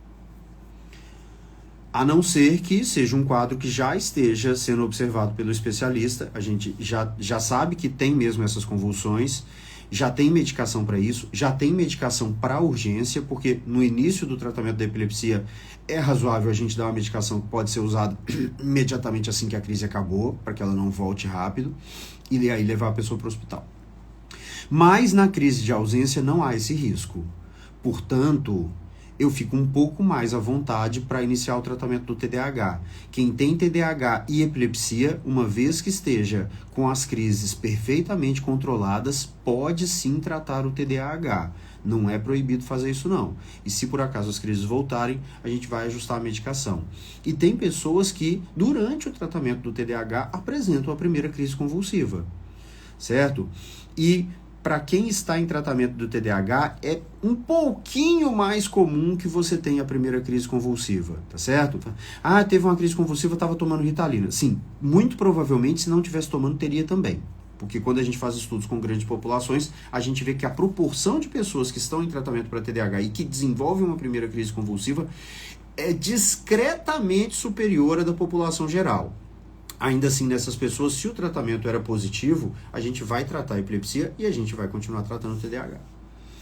Evandro, boa noite. A Ritalina não deu resultado para mim. Meu médico me passou o Venvance, que foi maravilhoso, porém muito caro. Jesus, estou sem medicação há 3 meses. O que eu faço? Evandro, coloque isso como prioridade na sua vida, certo? Você pode tentar ganhar do Estado, precisa pegar um laudo com o seu médico e tudo mais, e aí você vai entrar com o processo e tudo para tentar receber esse remédio do Estado. Às vezes funciona, às vezes não. Na maioria das vezes, quando o laudo é bem feito, tal, até funciona, se você realmente não tem condição de comprar.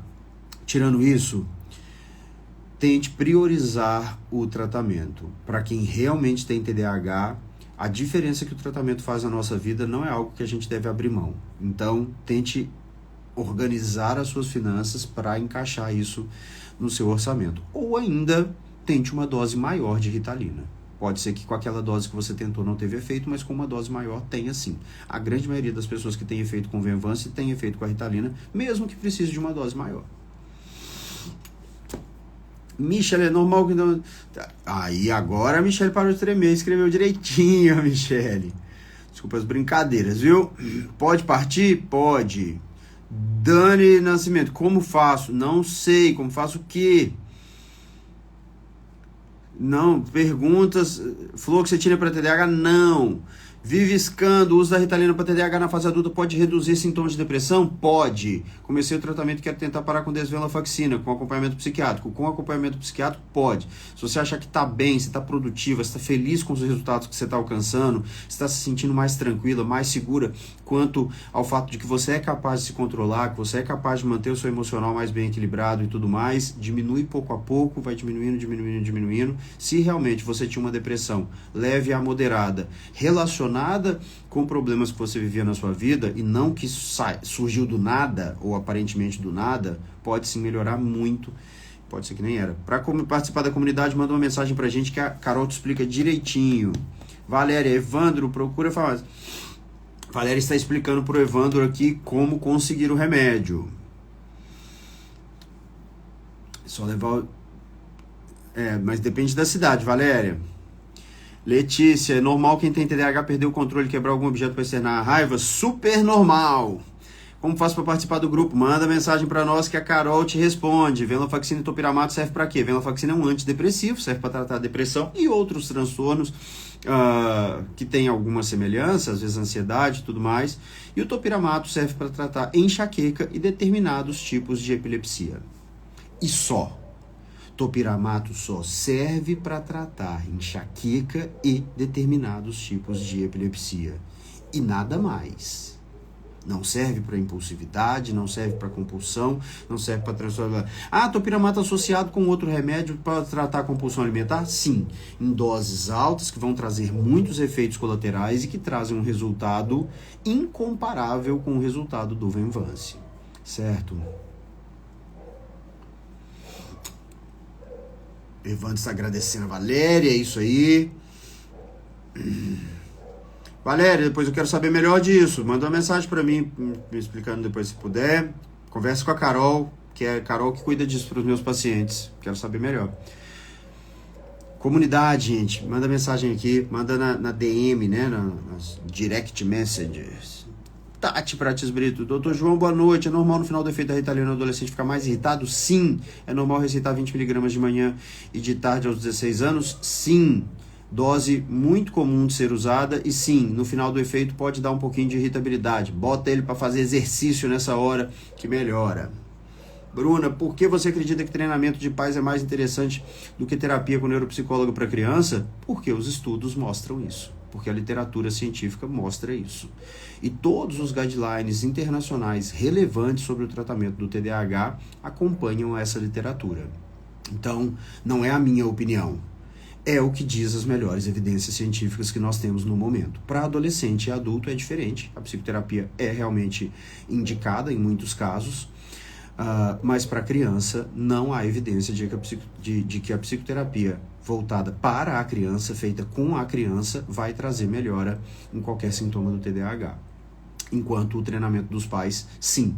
Não sou eu que estou dizendo, estou replicando aqui, estou repetindo o que foi publicado nos estudos científicos que balizaram a escrita desses guidelines e que realmente, como eu digo, né, não estou repetindo o que está no guideline, eu tenho críticas a alguns guidelines, inclusive e tal, mas de forma geral, o canadense e o britânico principalmente são muito bem feitos, estão bem dentro, são poucas críticas que eu tenho a eles.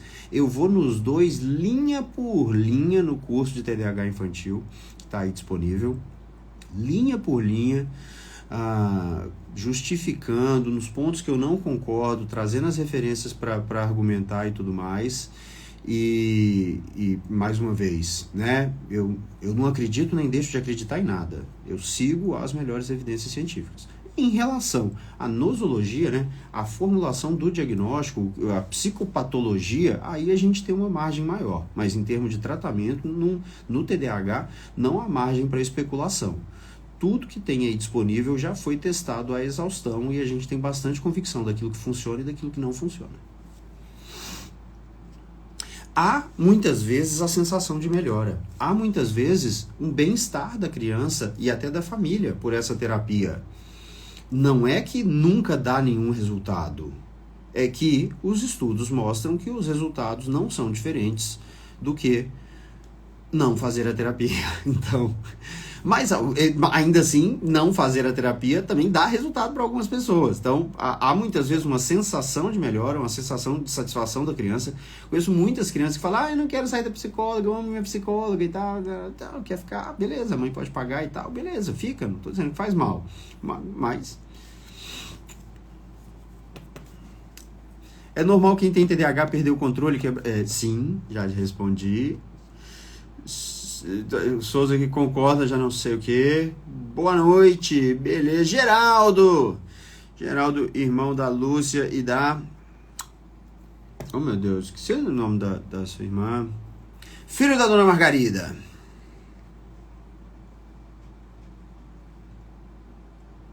Doutora psiquiatra passou Aristab 1mg. Para que serve realmente? Aristab 1mg, se eu tenho suspeita de autismo moderado, ou de leve para moderado, há alguma alteração de comportamento? Sim, tá certo? É uma dose muito pequena, mas é a dose que a gente realmente deve começar, a não ser que seja um quadro bem mais intenso.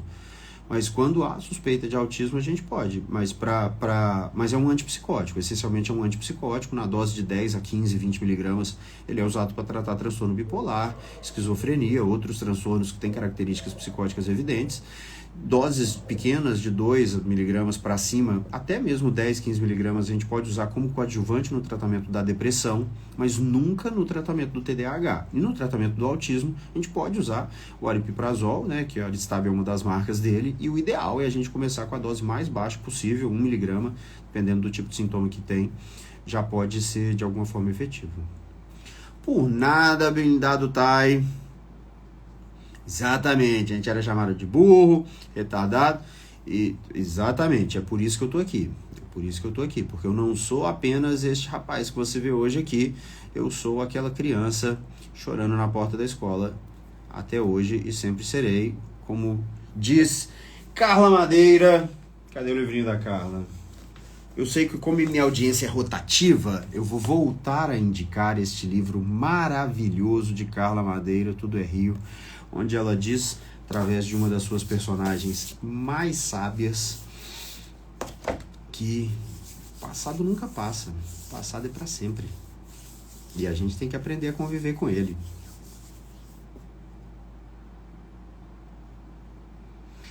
Por nada, quem está agradecendo. A criança com Aristab pode causar inchaço, engordou muito? Pode. É um efeito colateral comum. Não inchaço em si, mas ganho de peso. De acordo com a lei do TDAH, a criança tem o direito à educação, lazer e ter outros benefícios. Na sua visão, uma criança com TDAH tem direito a acompanhante na sala de aula? Na minha visão, uma criança com TDAH não precisa de acompanhante na sala de aula. Se ela recebeu esse diagnóstico e iniciou o tratamento já num momento em que ela tem um prejuízo educacional acumulado, ela precisa de aula de reforço fora do ambiente da sala de aula para recuperar aquele prejuízo, de preferência no contraturno, fora do horário de aula. Mas às vezes até tirar ela da aula um pouquinho, se puder levar ela para uma outra sala, onde ela vai passar de novo o processo que ficaram ali um pouco mais para trás, melhor. Porque primeiro precisa aprender a ler, fazer contas básicas e tudo mais e tal, para depois vir o resto. Então, se ela não aprendeu a ler, se ela não aprendeu a escrever bem, se ela não consegue ler com a fluência necessária para realmente conseguir compreender um texto mais complexo e tudo mais, ela tem que voltar lá atrás. Estou dando um exemplo mais clássico aqui, né? Mas de um jeito ou de outro é isso. Tirando isso, ela precisa de tratamento com remédio, os pais precisam do treinamento dos pais, a escola precisa saber como lidar com essa criança, mas um professor extra não é algo que essa criança precisa, não é algo que vai ser benéfico para a grande maioria das crianças que estão nessa situação. Agora, de acordo com a lei, o acesso à assistência à saúde é um direito de todos e é dever do Estado. A lei no Brasil ri da nossa cara. Nunca nem sequer tentaram cumprir essa lei. Fazem o mínimo para passar a impressão de que estão fazendo alguma coisa. Não vou entrar nesse assunto não, porque eu me exalto. Não confie na lei ou no que direito. Busque você da melhor forma possível. Se tem acesso ao médico, se tem acesso ao medicamento pelo SUS, tal, que ótimo, deveria mesmo ter. Sou muito defensor de que tenha. Agora, se está tendo dificuldade para ter acesso, busque da sua maneira, da forma que você puder. Não espere que o Estado faça por você. Ele não quer fazer. Testes para avaliar QI, quando bem feitos, são uma ferramenta muito interessante, principalmente para avaliar populações, mas muitas vezes comete erros crassos com indivíduos, principalmente crianças que têm TDAH. Muito comum uma criança com TDAH que tem um QI perfeitamente normal, e até mesmo crianças com TDAH muito inteligentes que vão fazer um teste de QI e tem um QI lá que sugere um déficit intelectual, porque simplesmente a criança não prestou atenção. Errou porque não prestou atenção.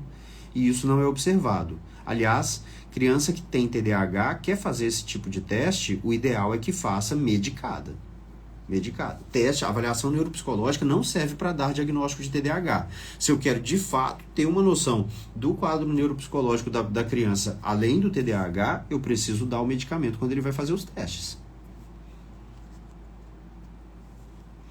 Por nada, Bruna. Letícia, é normal quem tem TDAH perder o controle? Sim, Letícia, é normal também perguntar muitas vezes, porque não me conhece ainda e não sabe que eu vou chegar.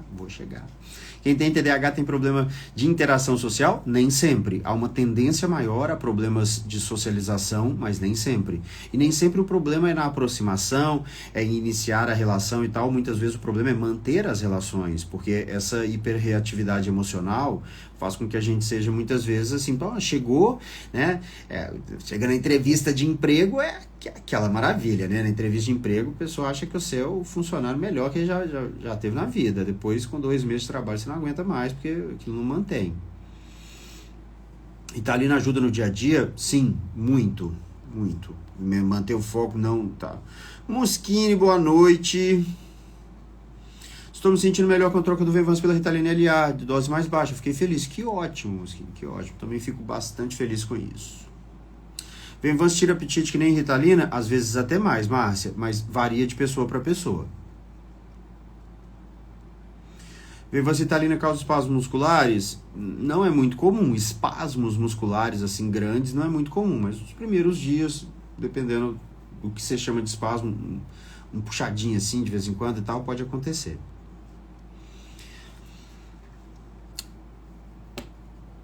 Tial, Priscila já está indo, já deve ter ido. Obrigado pelos elogios. Vivi está falando depressão leve, mas aí eu perdi, Vivi. Eu não sei mais depressão leve, não sei o que estava junto com isso. Perdi.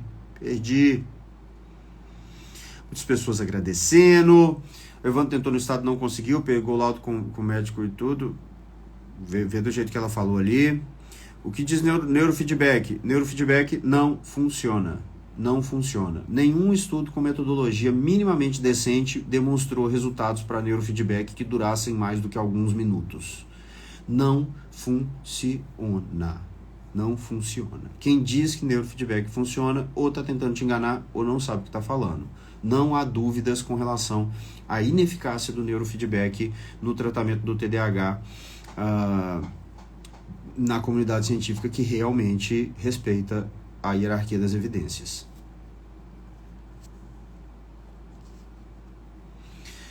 Fabiana, aprendente com DI, solicitei que procurasse um nutricionista para pedido de exame de fenilalanina de tireoide. Acha válido? Déficit intelectual, né? Tireoide, acho. Agora, fenilalanina deveria ter sido feito já no teste do pezinho, né? Aí, se não foi feito o teste do pezinho, dependendo da idade, não vai pegar mais, não. Tipo assim, vai pegar, mas aí já não tem mais o que fazer. A fenilcetonúria, gente, é uma doença gravíssima pela ausência de um... Nem vou chutar o nome de quê, de uma coisinha ali, de um pequeno... Talvez um enzima, acho que é um enzima, né? Não produz uma determinada enzima que degrada essa substância, essa proteína que é a fenilalanina, que está presente em diversos alimentos. Essa proteína se acumula no seu cérebro, com isso inviabilizando boa parte dos seus neurônios. Quanto antes a gente descobre, antes a gente impede a ingestão de fenilalanina. E se não ingere, não acumula, não vai ter as consequências. Passou dos 3, 4, 5 anos, em geral, essas consequências já são graves ao ponto de que essa pessoa realmente vai precisar de apoio ao longo da vida, porque ela não vai conseguir ter um desempenho intelectual semelhante ao das outras pessoas. E se a gente não olhar isso, por exemplo, se não foi feito o teste, vale a pena fazer, mas isso aí hoje faz na maternidade. Isso é uma das coisas que funciona no Brasil. É raro uma criança que hoje, uma pessoa que tenha menos de 15, 20 anos, que tenha sequelas graves de fenilcetonúria. É raro. Ou pelo menos eu imagino, para mim não chegaram, tá certo? Se isso ainda for um problema de saúde pública no Brasil, meu Deus, nós estamos vivendo realmente no século XIX. Mas eu acredito que hoje isso não é muito comum, não. Maria, doutor, estava fazendo terapia com a psicóloga online. Ela não me ligou mais, nem me falou que eu estava de alta. Ei, Maria, às vezes é difícil, né? Procura outra. Boa noite, Cris Amaral. O que minha filha deu alto? Meu Deus, o QI da minha filha deu alto. Tá bom, estava escrito certo, eu li errado. O QI da minha filha deu alto. Parabéns, que ótimo. Hipomania, o Emerson, hipomania é o quadro típico do transtorno bipolar, né? Eu vou resumir porque já passou da minha hora, e não é exatamente sobre TDAH, mas a hipomania, mesmo sintomas de mania, só que de forma não psicótica, que em geral não requer internação, pelo menos não naquele momento, e quase sempre precede a mania, né? Mas basicamente aumento da autoestima, aumento da tendência a atividades de risco, aumento do nível de energia, aumento da volume, que eu falo assim, da quantidade que a pessoa fala, muitas vezes uma pressão por falar, uma necessidade de falar, a pessoa não consegue parar de falar, falta de sono, não dorme, mas continua com muita energia, muito alegre, muito animado, não se sente cansado. Esses são sintomas típicos de hipomania, desde que seja um quadro diferente do normal daquela pessoa. É um período em que a pessoa está apresentando um comportamento, uma expressão do seu próprio eu, diferente do seu padrão de toda a vida. Quem é sempre assim tem muita chance de ter TDAH, mas isso não é hipomania. Não existe hipomania que dura anos. Hipomania dura semanas. No máximo poucos meses. Mas tenho a teoria do Akiskel. Se tem algum profissional aí que entende um pouquinho melhor disso e tal, já ouviu a teoria do Akiskel, vem conversar comigo. O Akiskel estava redondamente enganado. E se você está dizendo, quem sou eu para dizer que Akiskel estava enganado? Não me ouça, não veja meu nome, não veja meu rosto. Ouça meus argumentos. Porque eu não estou querendo me dizer de qualquer forma superior a ninguém. Não é uma disputa entre pessoas, é uma disputa entre argumentos. Akiskel estava errado, a ciência já demonstrou que ele estava errado, só que essas informações não estão compiladas num texto único, com começo, meio e fim, que justifique tintim por tintim como que foi o erro dele, por que a Associação Americana de Psiquiatria comprou isso e fez a catástrofe que fez com o DSM-4 e a extrema popularização do diagnóstico de transtorno bipolar, que até hoje até hoje causa vítimas no mundo inteiro, principalmente os profissionais que foram formados ainda durante a vigência do DSM-4 e também aqueles que vieram já na época do DSM-5, porque o que eu já vi de psiquiatra dizendo que o DSM-5 piorou porque complicou o diagnóstico do bipolar, que não sei o que e tal, que, meu Deus do céu. Canabidiol não tem evidências de que vai melhorar a maioria das pessoas, mas no caso do TEA, diferente do TDAH, como não há nada que seja realmente super eficaz, eu admito a possibilidade de tentar usar o canabidiol. Como eu não tenho experiência com canabidiol, eu sugiro procurar um profissional que tenha. Eu não faço. Mas eu entendo que busque. TDAH não vai buscar canabidiol, não. Vamos fazer o tratamento que tem evidência científica, que funciona e funciona muito bem. Para que buscar canabidiol? No TEA não tem. Não tem. Tem um arremedo de tratamento ali, que são os antipsicóticos. Muitas vezes eles são muito úteis, muitas vezes eles são realmente importantíssimos, melhora muito a qualidade de vida de certas pessoas, permite um desenvolvimento muito melhor e tal, mas está longe de ser o ideal. Então,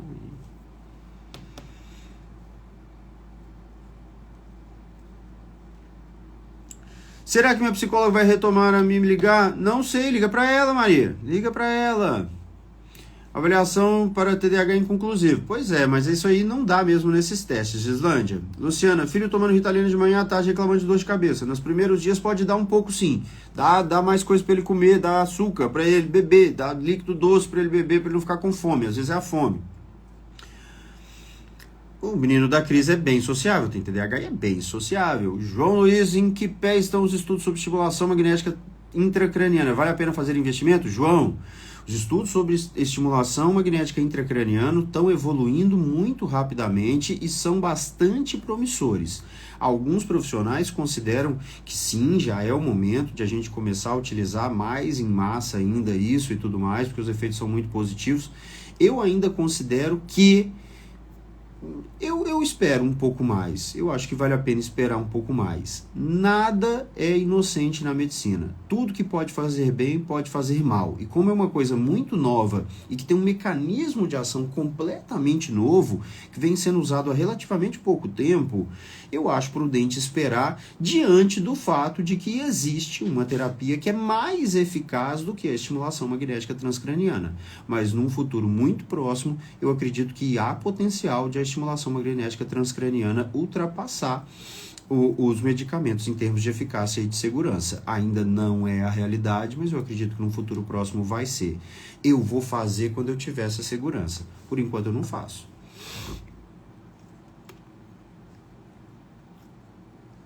E eu não fico falando sobre isso, porque se eu falo muito sobre isso, um tanto de gente vai procurar essa alternativa, sendo que eu não considero que ela seja nem mais segura, nem mais eficaz do que os medicamentos nesse momento. Mas eu acredito que será. TOD realmente não existe. Existe no DSM, mas isso não é... os argumentos do DSM não são argumentos que deveriam ser usados para dar um diagnóstico médico, tá certo? Aquilo não é um diagnóstico médico. Aquilo é simplesmente uma expressão de preconceito e realmente é ali a pura essência da medicalização de situações que não são medicina. Por qual motivo será que alguns neuros insistem em TOD? Porque para entender que TOD não existe, você tem que estudar bem a fundo essa questão. Se você estuda superficialmente, está lá no livro. Tem um capítulo onde tem esse diagnóstico lá, tem os critérios para esse diagnóstico, ensina como você faz para chegar a esse diagnóstico, e tem estudos que são feitos baseados no fato de que criaram esse diagnóstico, dizendo quais remédios são bons para a criança que tem esse diagnóstico. Então, o fácil é acreditar que TOD existe, certo? Existem outras pessoas que dizem o mesmo que eu, que TOD não existe. Inclusive algumas que são muito renomadas, eu não vou ficar falando aqui, porque não vou colocar a palavra na boca dos outros, que mudaram de opinião e tudo mais, mas existem referências aí no estudo de psiquiatria infantil, de neuropsicologia, de TDAH, dessas coisas e tal, que concordam comigo. Mas esse não é o caminho fácil, esse é o caminho difícil, essa é uma conclusão que você só chega realmente quando você vai mais a fundo. Quando você fica no superficial, não tem como. Laila Queiroz, boa noite. O uso do Venvance pode dar sono durante o dia em crianças de 11 anos? Muito raro, mas se der, aumenta a dose. Se der sono, aumenta a dose. Pode. Principalmente crianças super agitadas. Você dá o remédio com Venvance ou com Ritalina. Criança super agitada, aquela criança que realmente não para, que se mexe o tempo inteiro. A criança é até fortinha, de tanto que ela se mexe. Essa criança, muitas vezes... Quando eu preciso dar um comprimido de Ritalina para a criança na primeira consulta, no consultório presencial, online não tem jeito, né? A Ritalina a gente não passa pelo computador. Mas quando eu estou no presencial e que eu falo assim, não tem jeito de eu manter essa conversa com a mãe, com a criança se comportando desse jeito. Mãe, posso dar um comprimido para ele? Posso dar um remédio para ele? Pode, doutor, claro, o senhor é o médico e tudo mais. Então vem cá, toma esse remédio aqui, vai lá embaixo, busca um copo d'água. Aí vai correndo, descendo as escadas correndo, fazendo barulho. Volta, já derrubou metade do copo. Isso, agora toma esse remédio aqui e toma água por cima. 20 minutos depois está a criança deitadinha no soninho muito gostosinho no colo da mãe. Quase sempre acontece. Nessa criança realmente extremamente hiperativa. Depois de alguns dias de tratamento, algumas semanas de tratamento, aí ele está dormindo melhor à noite e ele não sente mais isso durante o dia. Mas ainda assim é um indicativo que a gente pode aumentar um pouco a dose. É muito contraditório, mas é a realidade. Eu já vi isso acontecendo mais de 10 vezes. Boa noite, estou precisando de um laudo do período que minha filha fez acompanhamento com você, Flor Knucci. Flor, mandou uma mensagem aqui para Carol.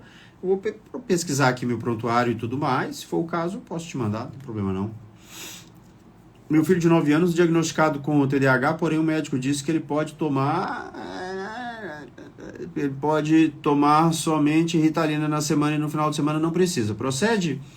Precisa é uma palavra muito forte, mas o ideal é usar todos os dias, inclusive no final de semana. Tenho mais 2 filhos, porém mais novos. Existe possibilidade de eles também terem TDAH? Existe. E existe possibilidade de você também ter TDAH.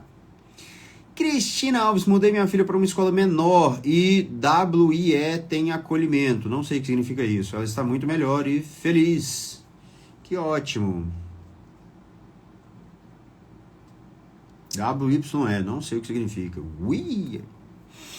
Cássia Araújo, eu tenho sentido que o tal do TOD é uma forma de justificar a não indicação de terapia comportamental. O TOD é, e não apenas o TOD, mas eu sinceramente, eu não posso falar muito sobre isso porque eu me estresso. Não existe. Não sei por que tá lá. Tá lá. Não quer saber por que enfiaram aquilo lá. Tá certo?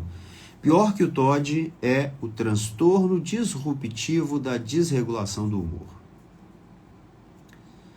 Se o médico te disser que o seu filho tem transtorno disruptivo da desregulação do humor, corre de lá.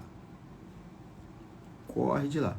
Ô, Flor, manda de novo.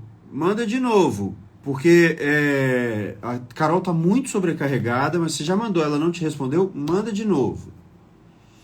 Ou se não, liga no telefone. Se foi presencial, não sei se foi presencial ou se foi online.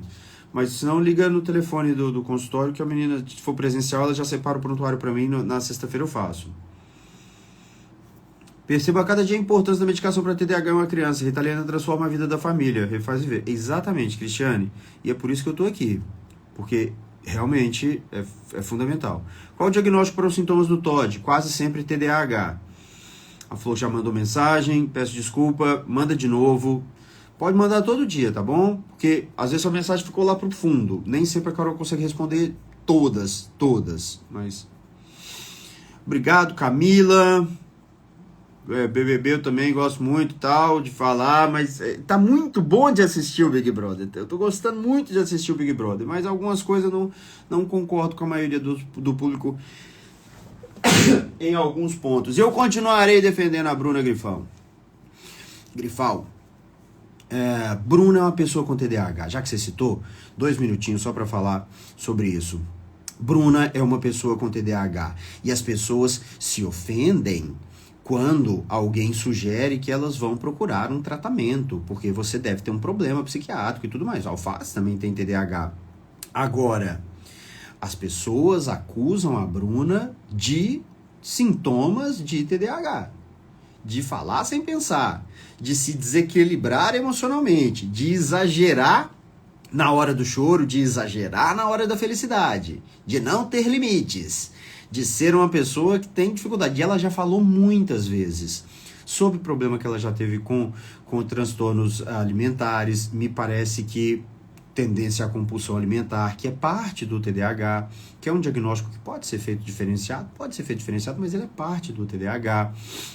Ela já falou sobre o problema de desequilíbrio emocional dela, ela já falou sobre o problema de ser uma pessoa mais carente, mas ela já falou sobre isso tudo. E ela tem sintomas, e esses sintomas são colocados como ela é desequilibrada, ela é grossa, ela é isso, ela é aquilo outro e tal. E eu não estou falando isso pedindo para que as pessoas passem pano para a Bruna. As cerca de 50 pessoas que estão aqui agora não são suficientes para fazê-la voltar do paredão quando ela for. Eu estou falando isso para que você perceba como sofre uma pessoa que tem TDAH numa situação como essa. Aliás, Ricardo também tem TDAH, Sapato também tem TDAH, Amandinha, grandes chances de também ter TDAH. E outras pessoas também podem ter, né? Agora, gostaria muito, muito, muito que a Bruna, a Aline, a Amanda, o César Black, principalmente o César Black, se aproximassem, porque eu tenho muita dó do César, vendo aqui drama ali dentro que ele viveu esse tempo todo, mas muita dó. É um cara super gente boa, super da paz, super de equipe, super do grupo, sempre disposto a abrir mão dele para os outros e tudo mais. E que é a pessoa mais injustiçada ali dentro justamente por ser bonzinho. Ele sofre por ser bonzinho, ele sofre por priorizar as outras pessoas. E eu tenho certeza que numa situação que não tivesse aquela competição, ou que não tivesse o Fred, que infelizmente, cara inteligente e tudo, mas a Larissa, menina inteligente e tudo, mas vaidosa demais, vai. Enfim, eu não quero falar mal, eu vou começar a falar algumas coisas sobre o Fred, sobre a Domitila, eu vou me estressar. Obrigado, Elisiene, obrigado, Jana, obrigado a todas as pessoas que estão. Cássia, Venvance transforma a vida da família, que ótimo. BR de Empreendimento morou próximo do Horto, que legal. Pois é, estou aqui por mais pouco tempo. Camila agradecendo. Gente, muito obrigado a todos vocês. Vamos ver se ainda tem mais alguma pergunta, mas eu preciso ir embora. A Cris Amaral dizendo que o filho dela com TDAH não consegue ler um texto que logo se perde. Cris, estimule ele a ler. Vou terminar com 2 indicações de livro aqui. Essa aqui, para quem veio primeira vez hoje, Tudo é Rio, da Carla Madeira. Gente, isso é maravilhoso. Isso é uma obra-prima da literatura nacional. Isso é um livro de você ler e chorar, e terminar e começar de novo imediatamente, e chorar tudo de novo. É maravilhoso.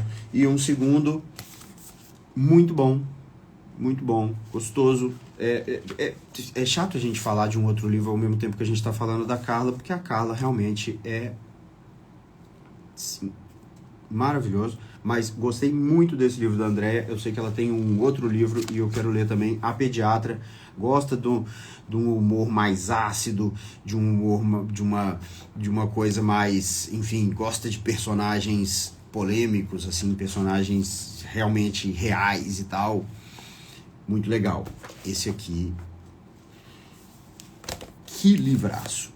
A Pediatra, muito bom. Para quem tem TDAH, não tem nenhum capítulo que tem 4 páginas. Todos os capítulos têm no máximo 3 páginas, 4 assim estourando. Tem muitos capítulos de 2 páginas, então você pode parar a qualquer hora. Para quem tem TDAH é ótimo. E é isso aí. Muito obrigado a todos que participaram até aqui. A Márcia tá falando da fase da faxina lá. Eu tive um gatilho de show, se a gente deprimido, eu falei, pá, faz sua faxina, faz aquilo que te melhora um pouquinho. Maria Cléia, e se for o caso.